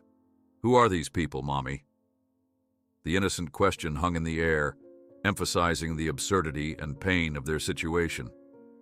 Here was a child caught in the crossfire of adult deceptions, a half-brother Rachel and Daniel had never known existed until days ago. Caroline hesitated, looking helplessly at Robert. Their family, Robert said gently, moving to kneel before his son. Rachel and Daniel are your brother and sister. I should have told you about them before. Michael studied Rachel and Daniel with curious eyes, processing this revelation with the remarkable adaptability of children. I always wanted a brother and sister, he said simply. The straightforward acceptance broke something in the room's atmosphere. Caroline let out a sound between a laugh and a sob, while Daniel, despite his anger, offered Michael a small, genuine smile. Martin cleared his throat. Touching as this family reunion is, we have more pressing concerns. Edward Chambers knows about this cabin. That's impossible, Robert said sharply. I paid cash, used a different name. Martin shook his head grimly. The rental car Rachel abandoned, they found a receipt in the glove compartment. Gas station near here. They're checking every cabin and rental property in a 20-mile radius. How do you know this? Rachel demanded, suddenly suspicious. Because I'm still their accountant, Martin admitted. They trust me to a point. I've been playing both sides, trying to keep everyone safe. Robert's expression hardened. Including yourself. Yes, including myself, Martin shot back. I've risked everything helping you maintain your charade for 5 years. Don't act like you have the moral high ground here, Robert. The tension between the two men was palpable. Rachel thought about the mysterious text message again, wondering if Martin had sent it, if this was all an elaborate setup. We need to leave, Robert decided, gathering his materials from the table. Now, before they find us. And go where? Caroline asked, the weariness in her voice betraying her emotional exhaustion. Robert hesitated, clearly without a ready answer. For the first time, Rachel saw the extent of his improvisation. The master planner was running out of contingencies. I have an idea, Rachel said suddenly. Everyone turned to look at her. But first I need to know the truth. All of it. What exactly is on that USB drive you've been holding as insurance? What do these people want so badly? Robert exchanged a glance with Martin before sighing deeply. Financial records, offshore accounts, client lists, everything needed to prove that Edward Chambers has been laundering money for drug cartels and arms dealers for over a decade. And you helped him do it, Daniel stated flatly. Not knowingly at first, Robert defended. When I discovered what was happening, I gathered evidence, planning to go to the authorities. That's when the threats began. Show us, Rachel demanded. Robert hesitated, then connected the USB drive to his laptop. The screen, filled with spreadsheets, banking records, and photographs, an exhaustive documentation of criminal financial activities involving some of the wealthiest and most powerful people in the state. This is enough to put Chambers and his associates away for decades, Robert explained. It's also why they want me dead, and now potentially all of you as well. Caroline stood abruptly, Michael still in her arms. "I need some air." She moved toward the door, her face pale. "Caroline, wait!" Robert called, but she had already stepped onto the porch, the door closing behind her. Rachel watched through the window as her father's second wife leaned against the railing, shoulders shaking with silent sobs. Michael patted his mother's face, confused by her distress. "I'll go talk to her," Rachel offered, surprising herself as much as everyone else in the room. Outside, the afternoon air was cool and fresh, a stark contrast to the stifling atmosphere in the cabin. Caroline stiffened as Rachel approached but didn't walk away. "He really loved you, you know," Rachel said after a moment of uncomfortable silence. "Both of us, I mean." Caroline looked at her with red-rimmed eyes. "Did he? Or was I just part of his cover story?" "If you were just cover, he wouldn't have had a child with you," Rachel pointed out gently. "He wouldn't have built a life." Caroline shifted Michael to her other hip. The little boy regarded Rachel with solemn curiosity. "Are you really my sister?"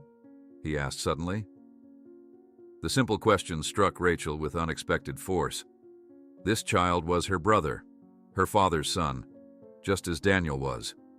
An innocent caught in a web of adult deceptions and dangers.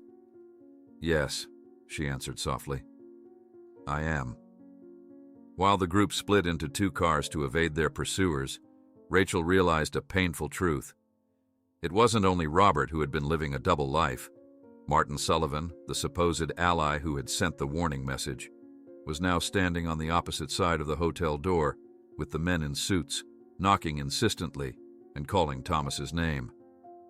Rachel stared in horror at the hotel door as Martin called out again, "Thomas, we know you're in there, we just want to talk." The betrayal hit her like a physical blow. The very person who had warned her about a trap was now standing with their pursuers, his duplicity exposed in the harshest possible light. "He's with them," Rachel whispered, pulling back from the window. "Martin sold us out." Robert's expression darkened as he processed this information. "We need to move, now. Is there a back exit?" Daniel checked the emergency floor plan on the back of the door. "Service corridor leads to a stairwell. We can go down to the parking garage." The pounding on the door grew more insistent. Robert quickly gathered the USB drive and documents, shoving them into his jacket pocket. Caroline clutched Michael tightly, the boy's eyes wide with confusion and fear. "Rachel and I will take Caroline and Michael in my truck," Robert instructed, his voice low and urgent. "Daniel, you drive Martin's car. We'll separate and meet at the abandoned lighthouse at Pelican Point. It's about 40 minutes north." "Martin's car?" Daniel questioned. "He left the keys in it when he came up," Caroline explained. "It's the silver sedan parked near the exit." Rachel hesitated, reluctant to separate. "I should go with Daniel." "No," Robert insisted. "If we're both caught, they get everything. This way, at least one of us has a chance." The decision weighed heavily, but time was running out. The voices outside the door had multiplied, suggesting reinforcements had arrived. A heavier thud indicated they might be preparing to break down the door. "Go," Rachel urged, pushing her brother toward the service corridor. "We'll be right behind you." As Daniel disappeared through the back exit, Robert led the remaining three to follow.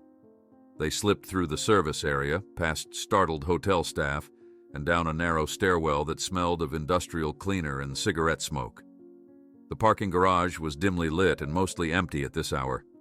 Robert spotted his truck and Martin's sedan, both fortunately parked away from the main entrance. Daniel was already in Martin's car, engine running, waiting for their signal.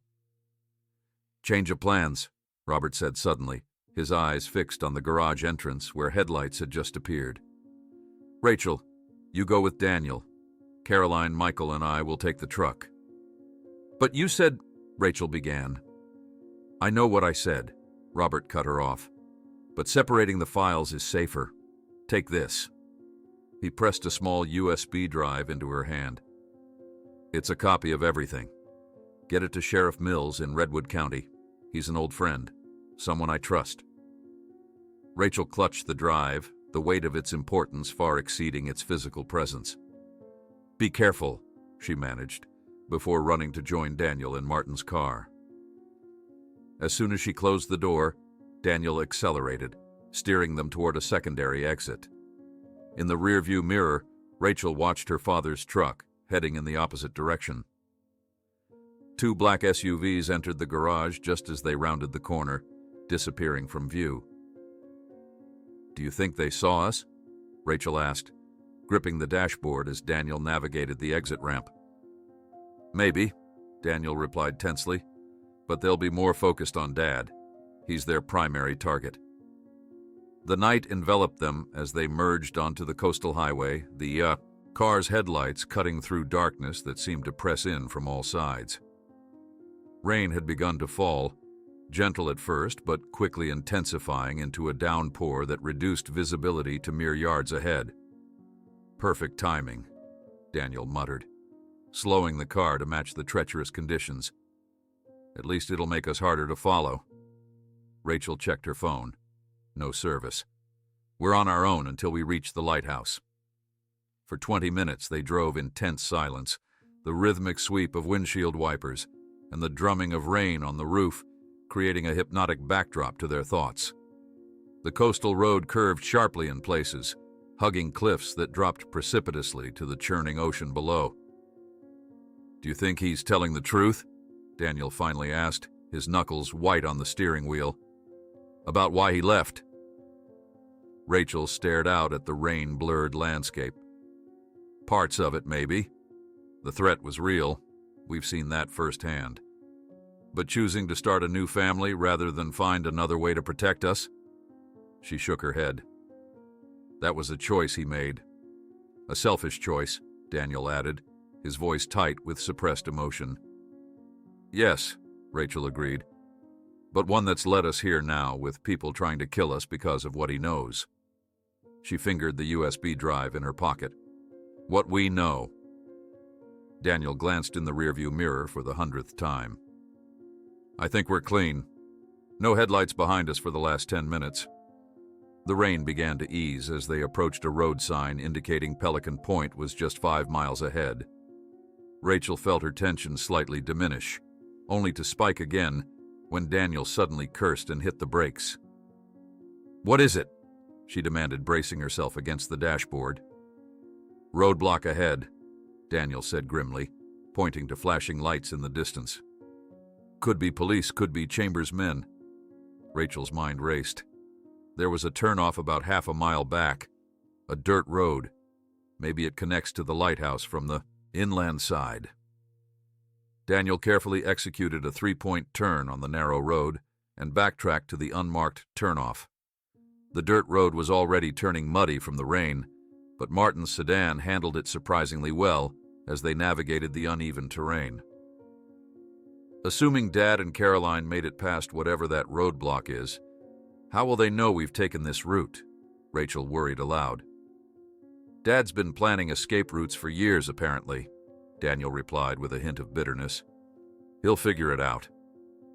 The dirt road wound through dense forest, occasionally offering glimpses of the ocean through breaks in the trees. After 15 minutes of careful driving, the path began to climb, eventually opening onto a grassy plateau. In the distance, the Pelican Point Lighthouse stood sentinel against the night sky, its beacons sweeping rhythmically over the turbulent waters below. There. Daniel pointed to a familiar blue pickup parked near the lighthouse keeper's cottage. They made it. Relief flooded through Rachel as they pulled up beside the truck. The cottage door opened immediately, Robert's silhouette visible in the warm light spilling from inside. Thank God, he said as they hurried inside, closing the door quickly behind them. I was beginning to worry. The keeper's cottage was small but well-maintained, clearly part of the historical preservation of the lighthouse. A fire burned in the stone hearth, casting flickering shadows across the simple furnishings. Caroline sat on a worn sofa, Michael asleep with his head in her lap. How did you get past the roadblock? Rachel asked, warming her hands by the fire. There was no roadblock when we came through, Robert replied, frowning. They must have set it up after we passed. Daniel paced the small room.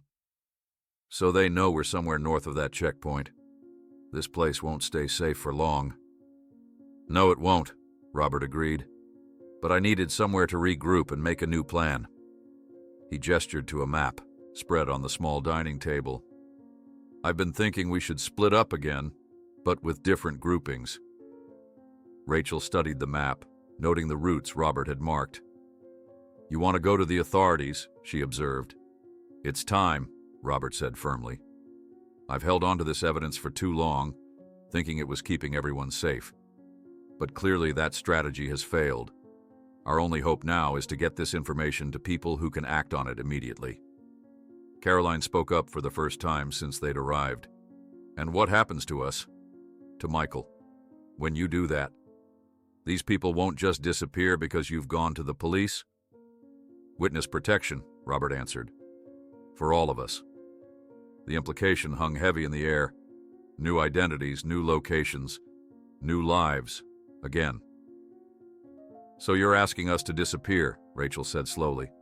Just like you did. Robert met her gaze unflinchingly. I'm asking you to survive. There's a difference. Before anyone could respond, headlights swept across the cottage windows. Everyone froze. Were you followed? Robert asked sharply.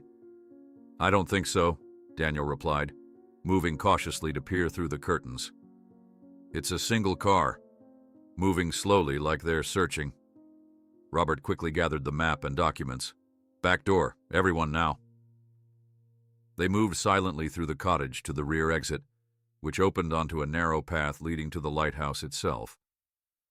Robert led them quickly across the exposed ground, the lighthouse beam periodically illuminating their progress in stark white light. Inside the lighthouse, a spiral staircase led upward into darkness. Robert produced a flashlight, indicating they should climb. Caroline went first, carrying a still sleeping Michael, followed by Rachel and Daniel. Robert brought up the rear, constantly checking behind them. The lighthouse keeper's room at the top provided a panoramic view of the surrounding area. From this vantage point, they could see the car slowly circling the cottage, its occupants now emerging to approach the building. 2 men, Rachel noted, straining to see in the dim light. I don't recognize them. Chambers' security team, Robert confirmed grimly. Not the same ones from the hotel, but definitely his people. Daniel turned to his father. So what's the plan? We can't exactly hide in a lighthouse indefinitely. Robert checked his watch. We wait. The real lighthouse keeper makes his rounds at dawn, about an hour from now. When he arrives, the men down there will be distracted. That's when we make our move. And go where? Caroline asked, gently stroking Michael's hair as he stirred restlessly. There's a boat dock on the other side of the point, Robert explained. Small fishing vessels come and go at first light. We'll appropriate one. You mean steal it, Rachel clarified. Borrow, Robert corrected. We just need to get down the coast to Westport. I have contacts there who can help us reach the FBI field office in Portland. As they settled in to wait, Rachel found herself next to her father by one of the windows, both watching the men now searching the cottage below. This isn't how I imagined our reunion, Robert said softly. No, Rachel agreed. I always pictured less gunfire and catastrophic family revelations. A ghost of a smile crossed Robert's face. You always did have a way with words. The moment of connection was brief but genuine, the first since she'd discovered him alive. Rachel wasn't ready to forgive him, might never be. But in this moment of shared danger, she could at least acknowledge that part of the father she'd loved still existed within this complicated, flawed man. As the first hints of dawn began to lighten the eastern sky, the lighthouse beam automatically shut off. The sudden absence of its rhythmic sweep left an eerie stillness. Robert straightened, checking his weapon and surveying the scene below. It's almost time, he said. Everyone stay close and move exactly as I direct. No heroics, no improvisation. Rachel noticed a third vehicle approaching the lighthouse compound, likely the keeper arriving for his morning duties. Their window of opportunity was about to open. Robert turned to face them all, his expression solemn. Whatever happens next, remember that I'm doing this to protect you all. Everything I've ever done, including disappearing 5 years ago, was to keep those I love safe. Daniel's jaw tightened at these words, but he remained silent, focusing instead on the tactical situation at hand. Caroline held Michael close, whispering reassurances as he fully awakened, confused by their strange surroundings. "Get ready," Robert instructed as the lighthouse keeper's vehicle parked beside the cottage. "When I give the signal, we move as one group, straight to the path leading to the dock." In Curalado's Numa Estrada Secundaria, with the pursuer's car approaching rapidly, Robert made a sudden decision. "Stop the car, this ends here. You continue with the pen drive to the police while I distract them. I've run from my responsibilities long enough." Daniel slammed on the brakes, the car skidding to a halt on the narrow secondary road. Through the back window, the headlights of their pursuers grew larger, bearing down on them with unrelenting determination. "Dad, what are you talking about?" Rachel's voice cracked with panic as she turned to Robert in the back seat. Robert's expression was resolute, a strange calm settling over his features. "I created this mess. It's time I faced it." He reached into his pocket and removed the USB drive, pressing it firmly into Rachel's hand. "Take this to Sheriff Mills in Redwood County. The address is saved in the contacts on my phone." He handed his phone to Daniel. "The evidence on that drive will put Chambers and his entire operation away for decades." Caroline clutched Michael tighter, her eyes wide with fear. "Thomas, don't do this." "It's Robert," he corrected gently, touching her cheek. "And I have, too. I've spent 5 years running from my mistakes, letting others pay the price for my cowardice." He looked between Rachel and Daniel, his children from his first life. "I won't let that happen again." Daniel's knuckles whitened on the steering wheel. "So what? You're just going to sacrifice yourself? After everything you've already put us through?" "Not sacrifice," Robert said firmly. "Distract. Buy you time to get that evidence to the authorities. If they get their hands on all of us, everything I've gathered becomes worthless." The headlights behind them grew brighter, illuminating the interior of their car with harsh white light. They had perhaps a minute before their pursuers would be upon them. "There's no time to argue," Robert insisted, already opening his door. "Daniel, when I'm clear of the car, drive as fast as you can. Don't stop for anything until you reach Sheriff Mills." Rachel grabbed her father's arm. "We just found you. I can't lose you again." Something broke in Robert's expression, a glimpse of the father she remembered, not the calculating man who had engineered his own disappearance. "You won't lose me, Rachel. Not this time. But I need to do this right." With that, he stepped out of the car, closing the door firmly behind him.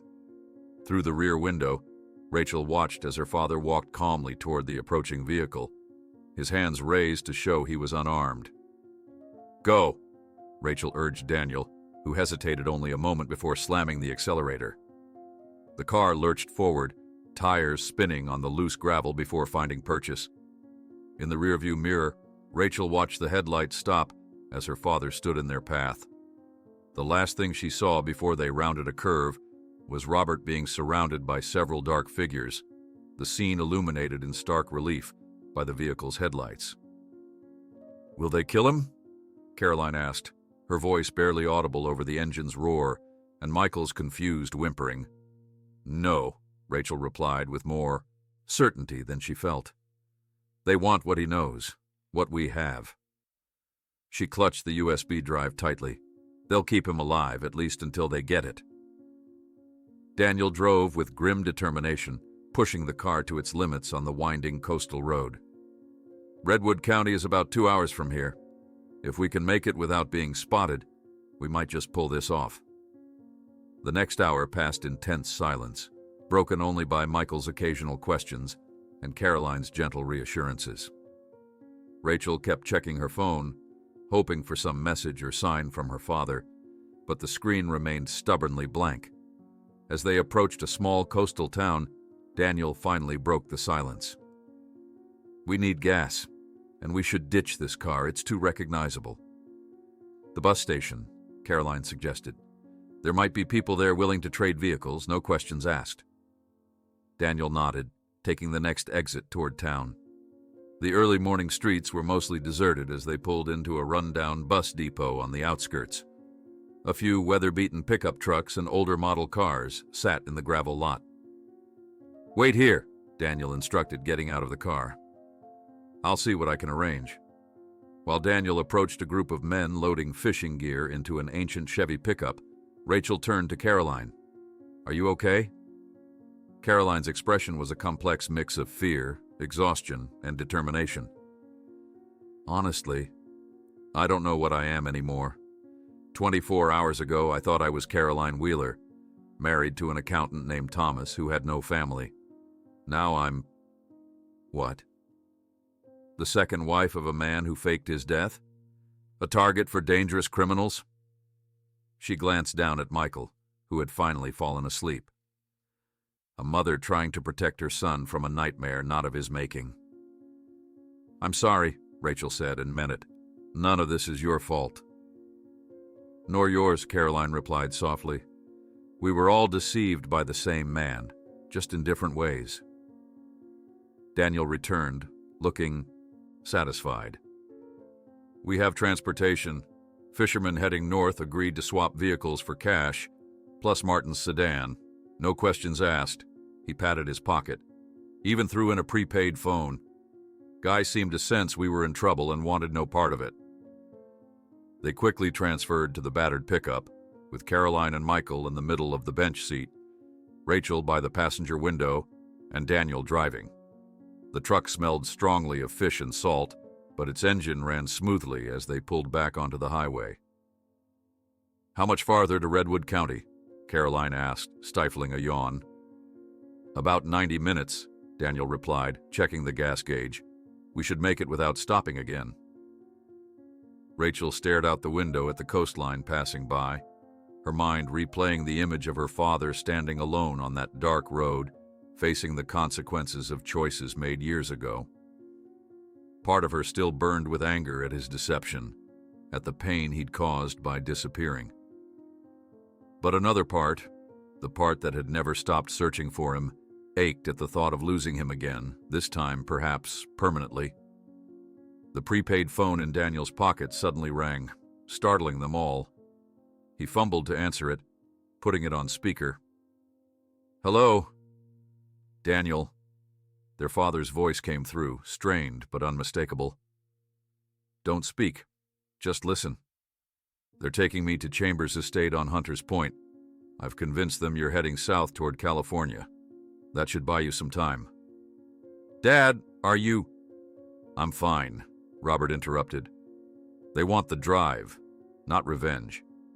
Get that evidence to Mills, do you understand? He'll know what to do with it." "We understand," Rachel said, leaning toward the phone. "But we're not abandoning you." A harsh laugh came through the speaker. "Always stubborn. Listen to me carefully. Chambers is planning to move his entire operation offshore tonight. A yacht called the Meridian is docked at Hunters Point Marina. Everything, money, records, key, personnel, will be on that boat by midnight." "Why are you telling us this?" Daniel asked suspiciously. "Because once that boat leaves, Chambers is beyond the reach of U.S. law enforcement. The evidence becomes meaningless. You need to get to Mills before then." In the background, voices could be heard approaching. "I have to go," Robert said hurriedly. "Caroline, I'm sorry for everything. Tell Michael." The line went dead. The truck fell silent as they all processed what they'd heard. Finally, Daniel spoke, his voice tight with suppressed emotion. "We need to make a decision. Continue to Sheriff Mills as planned, or try to help Dad directly," Rachel finished. She glanced at the dashboard clock. 9:17 a.m. If Chambers is leaving at midnight, that gives us less than 15 hours. We could do both, Caroline suggested. Redwood County Sheriff's Office first, then to Hunters Point. Daniel shook his head. Too risky. If we split up, we're vulnerable. Together, we might have a chance. Rachel stared at the USB drive in her hand, weighing their options. Sheriff Mills is our priority, she decided finally. We get this evidence to him, explain the situation, and enlist his help to rescue Dad before Chambers disappears with him. For the next hour, they pressed on toward Redwood County, each lost in their own thoughts. Michael awoke hungry and confused, and Caroline did her best to soothe him with snacks from her purse and simple explanations about their adventure. As they crossed the county line into Redwood, Rachel felt a surge of nervous energy. They were close now, close to delivering the evidence, close to potentially ending this nightmare. The sheriff's office should be in the county seat, Daniel said, checking the directions on Robert's phone. Another 20 minutes or so. Just as he finished speaking, a police cruiser appeared behind them, lights flashing. Daniel swore under his breath. What now? Stay calm, Rachel advised, though her own heart was racing. It's probably just a routine stop. This truck isn't exactly inconspicuous. Daniel pulled over, gripping the steering wheel tightly as the officer approached. Rachel held her breath, the USB drive clutched in her fist. The officer was young, probably not long out of the academy. He leaned down to peer into the window Daniel had rolled down. License and registration, please. Officer, we're in a bit of a hurry, Daniel began. We need to reach Sheriff Mills urgently. It's a matter of life and death. The officer's expression shifted from routine boredom to suspicion. Step out of the vehicle, please. We don't have time for this, Rachel interjected. Please just call Sheriff Mills and tell him we have information about Edward Chambers and a money laundering operation. Tell him we're friends of Robert Morgan. At the mention of these names, the officer's hand moved to his weapon. All of you, out of the vehicle now. Hands where I can see them. As they reluctantly complied, Rachel noticed a second patrol car pulling up behind them. Her stomach sank as she realized their mistake. They had assumed Sheriff Mills was trustworthy because her father had said so. But what if Chambers' influence extended to local law enforcement? As the officers began to separate them for questioning, Rachel caught Daniel's eye. The same realization was written on his face. They had driven straight into another trap. While they watched the officers approach with growing dread, all three adults realized simultaneously that the situation was unraveling.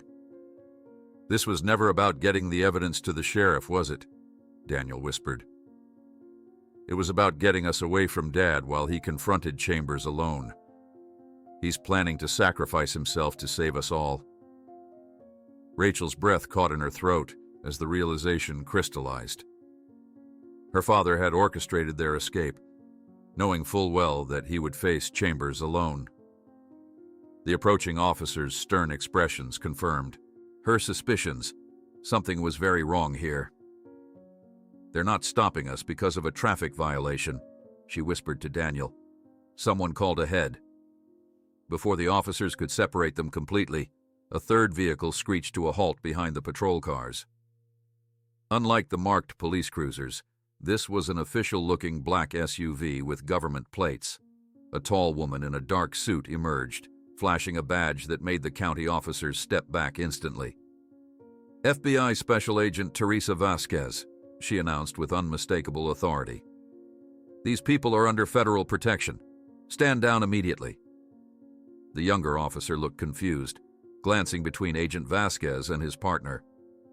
We received orders from Sheriff. Your sheriff is currently being questioned in connection with obstruction of justice, Vasquez cut him off. Unless you'd like to join him, I suggest you return to your vehicles and leave. This is now a federal matter. The officers retreated reluctantly, confusion evident in their body language. Once they had driven away, Agent Vasquez turned to the stunned group. Robert Morgan sent me, she explained, her expression softening slightly. Or should I say Thomas Wheeler? I've been working his case undercover for nearly 2 years. 2 years? Rachel echoed in disbelief. You've known he was alive for 2 years? Vasquez nodded. Your father contacted the FBI 18 months ago, offering evidence against Chambers in exchange for protection. We've been building a case together ever since. She glanced at her watch. But we need to move now. Chambers is accelerating his timeline. The agent efficiently ushered them into her vehicle, explaining as they drove toward what she called a secure location. Your father planned to bring everything to a head next month, but your arrival in Harbor Cove forced his hand, Vasquez explained, eyes fixed on the road.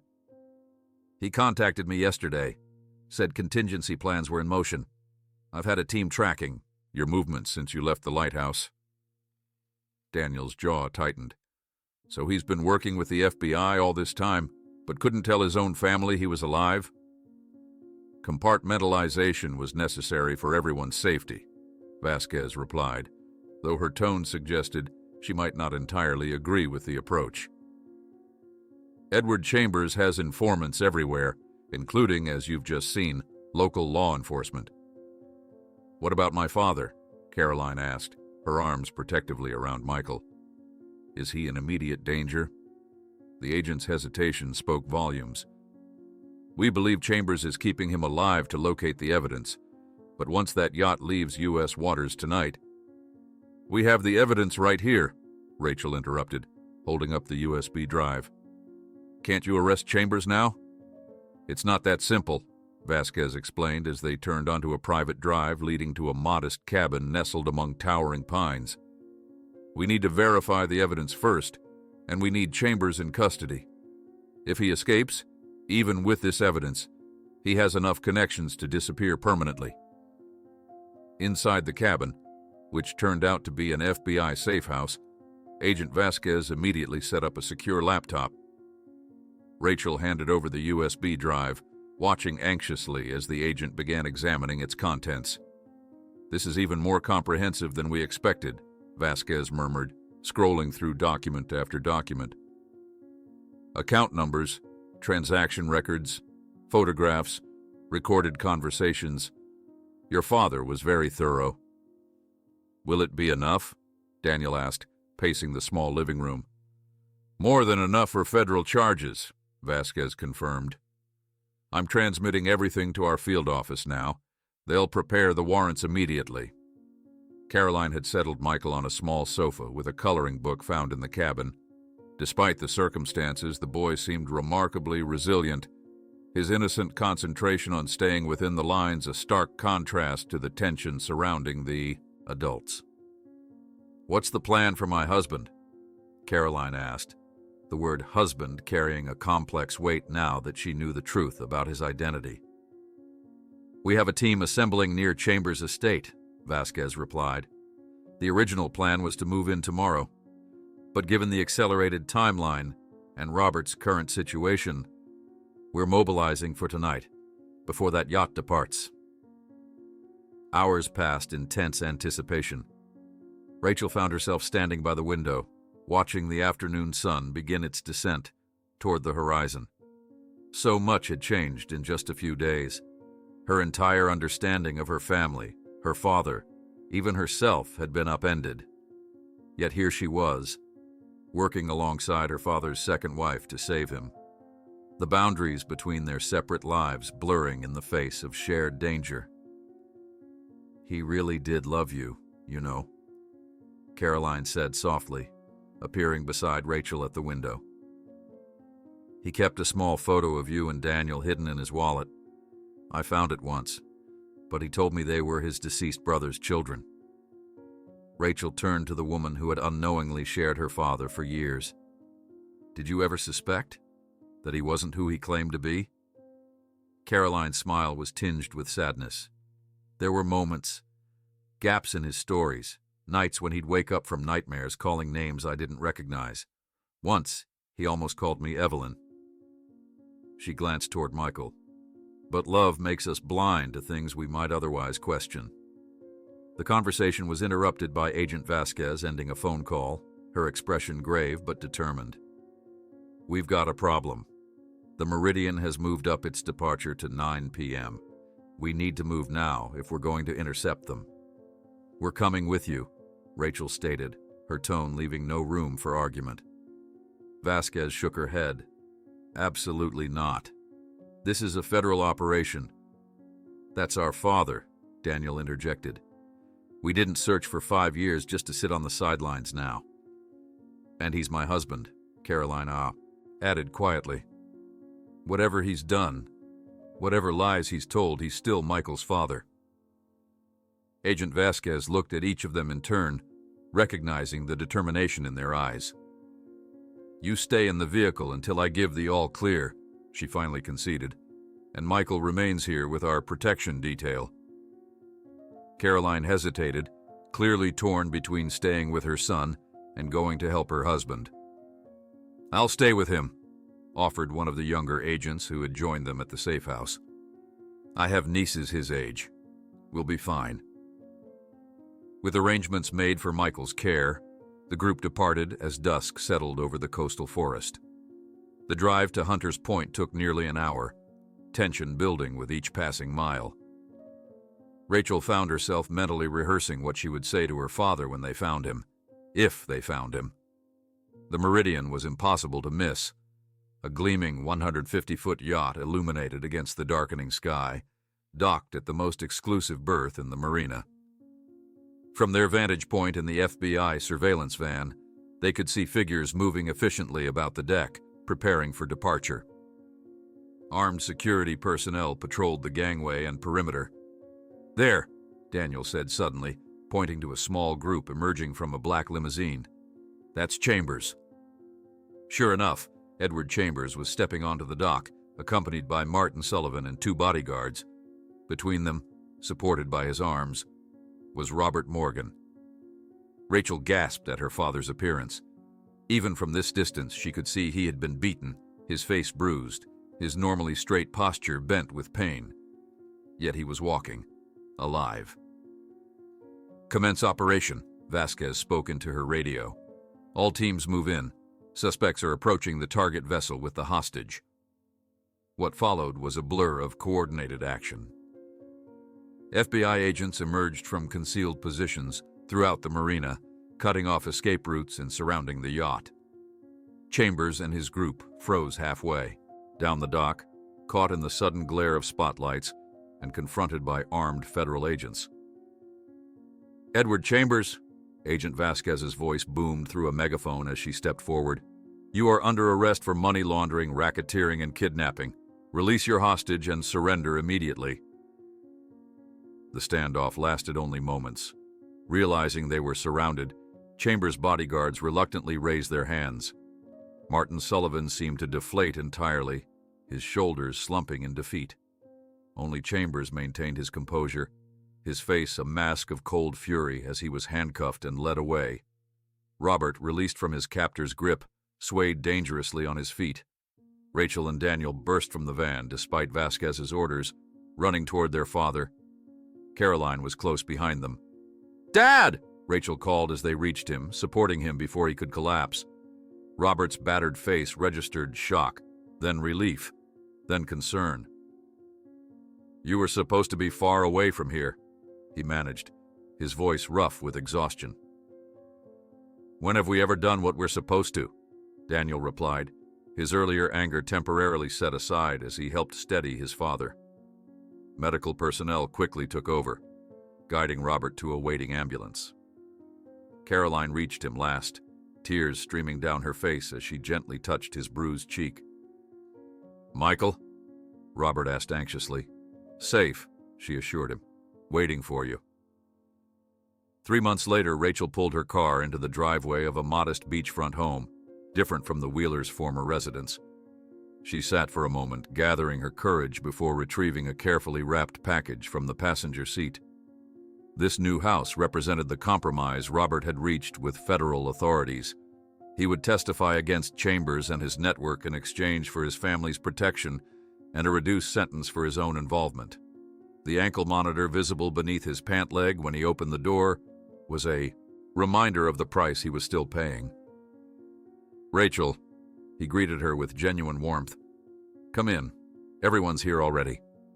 Inside, the house was decorated for a small celebration.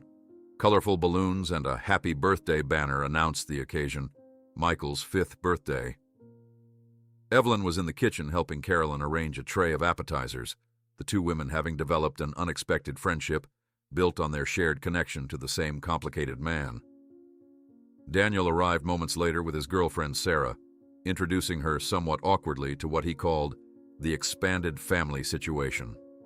Sarah took it in stride, immediately engaging Michael in conversation about his birthday presents. The gathering was still tinged with the awkwardness of their unusual circumstances, but each interaction felt less strained than the last. When Robert appeared wearing his ankle monitor, a physical reminder of his legal compromise, the atmosphere tensed momentarily before conversation resumed. Michael excitedly opened Rachel's gift, a professional art set, his eyes widening with delight. "Look, Daddy, just like Daniel's." Daniel, seeing the boy's enthusiasm, retrieved his own sketchbook from his bag. "Want me to show you some techniques?" he offered. Soon the two were bent over the coffee table, Daniel demonstrating how to create depth with simple shading techniques, Michael attempting to copy his half-brother's movements with intense concentration. Rachel found her father on the porch later, away from the others. He handed her a thick envelope containing legal documents, financial restitution papers for her, Daniel, and Evelyn. "It's not enough," he said quietly. "Nothing could be, but it's a start." Rachel accepted the envelope, watching through the window as her mother and Caroline worked side by side in the kitchen, sharing stories she couldn't hear, but could imagine centered around the man standing beside her. The ringing phone interrupted the moment. News about Martin Sullivan's final sentencing, officially closing another chapter in their complicated story. As the impromptu family gathered for a photograph, Robert in the center, flanked by both his wives and all three of his children, Rachel couldn't help but notice how awkward, yet symbolically important, the image would be. A testament to broken trust, but also to the possibility of rebuilding something different from the ashes. That night, finally free of the nightmares that had haunted her for years, Rachel fell peacefully asleep, understanding that although some questions had been answered, many others had emerged. But for the first time, the future, with all its complications and imperfections, seemed more important than the past she had finally left behind.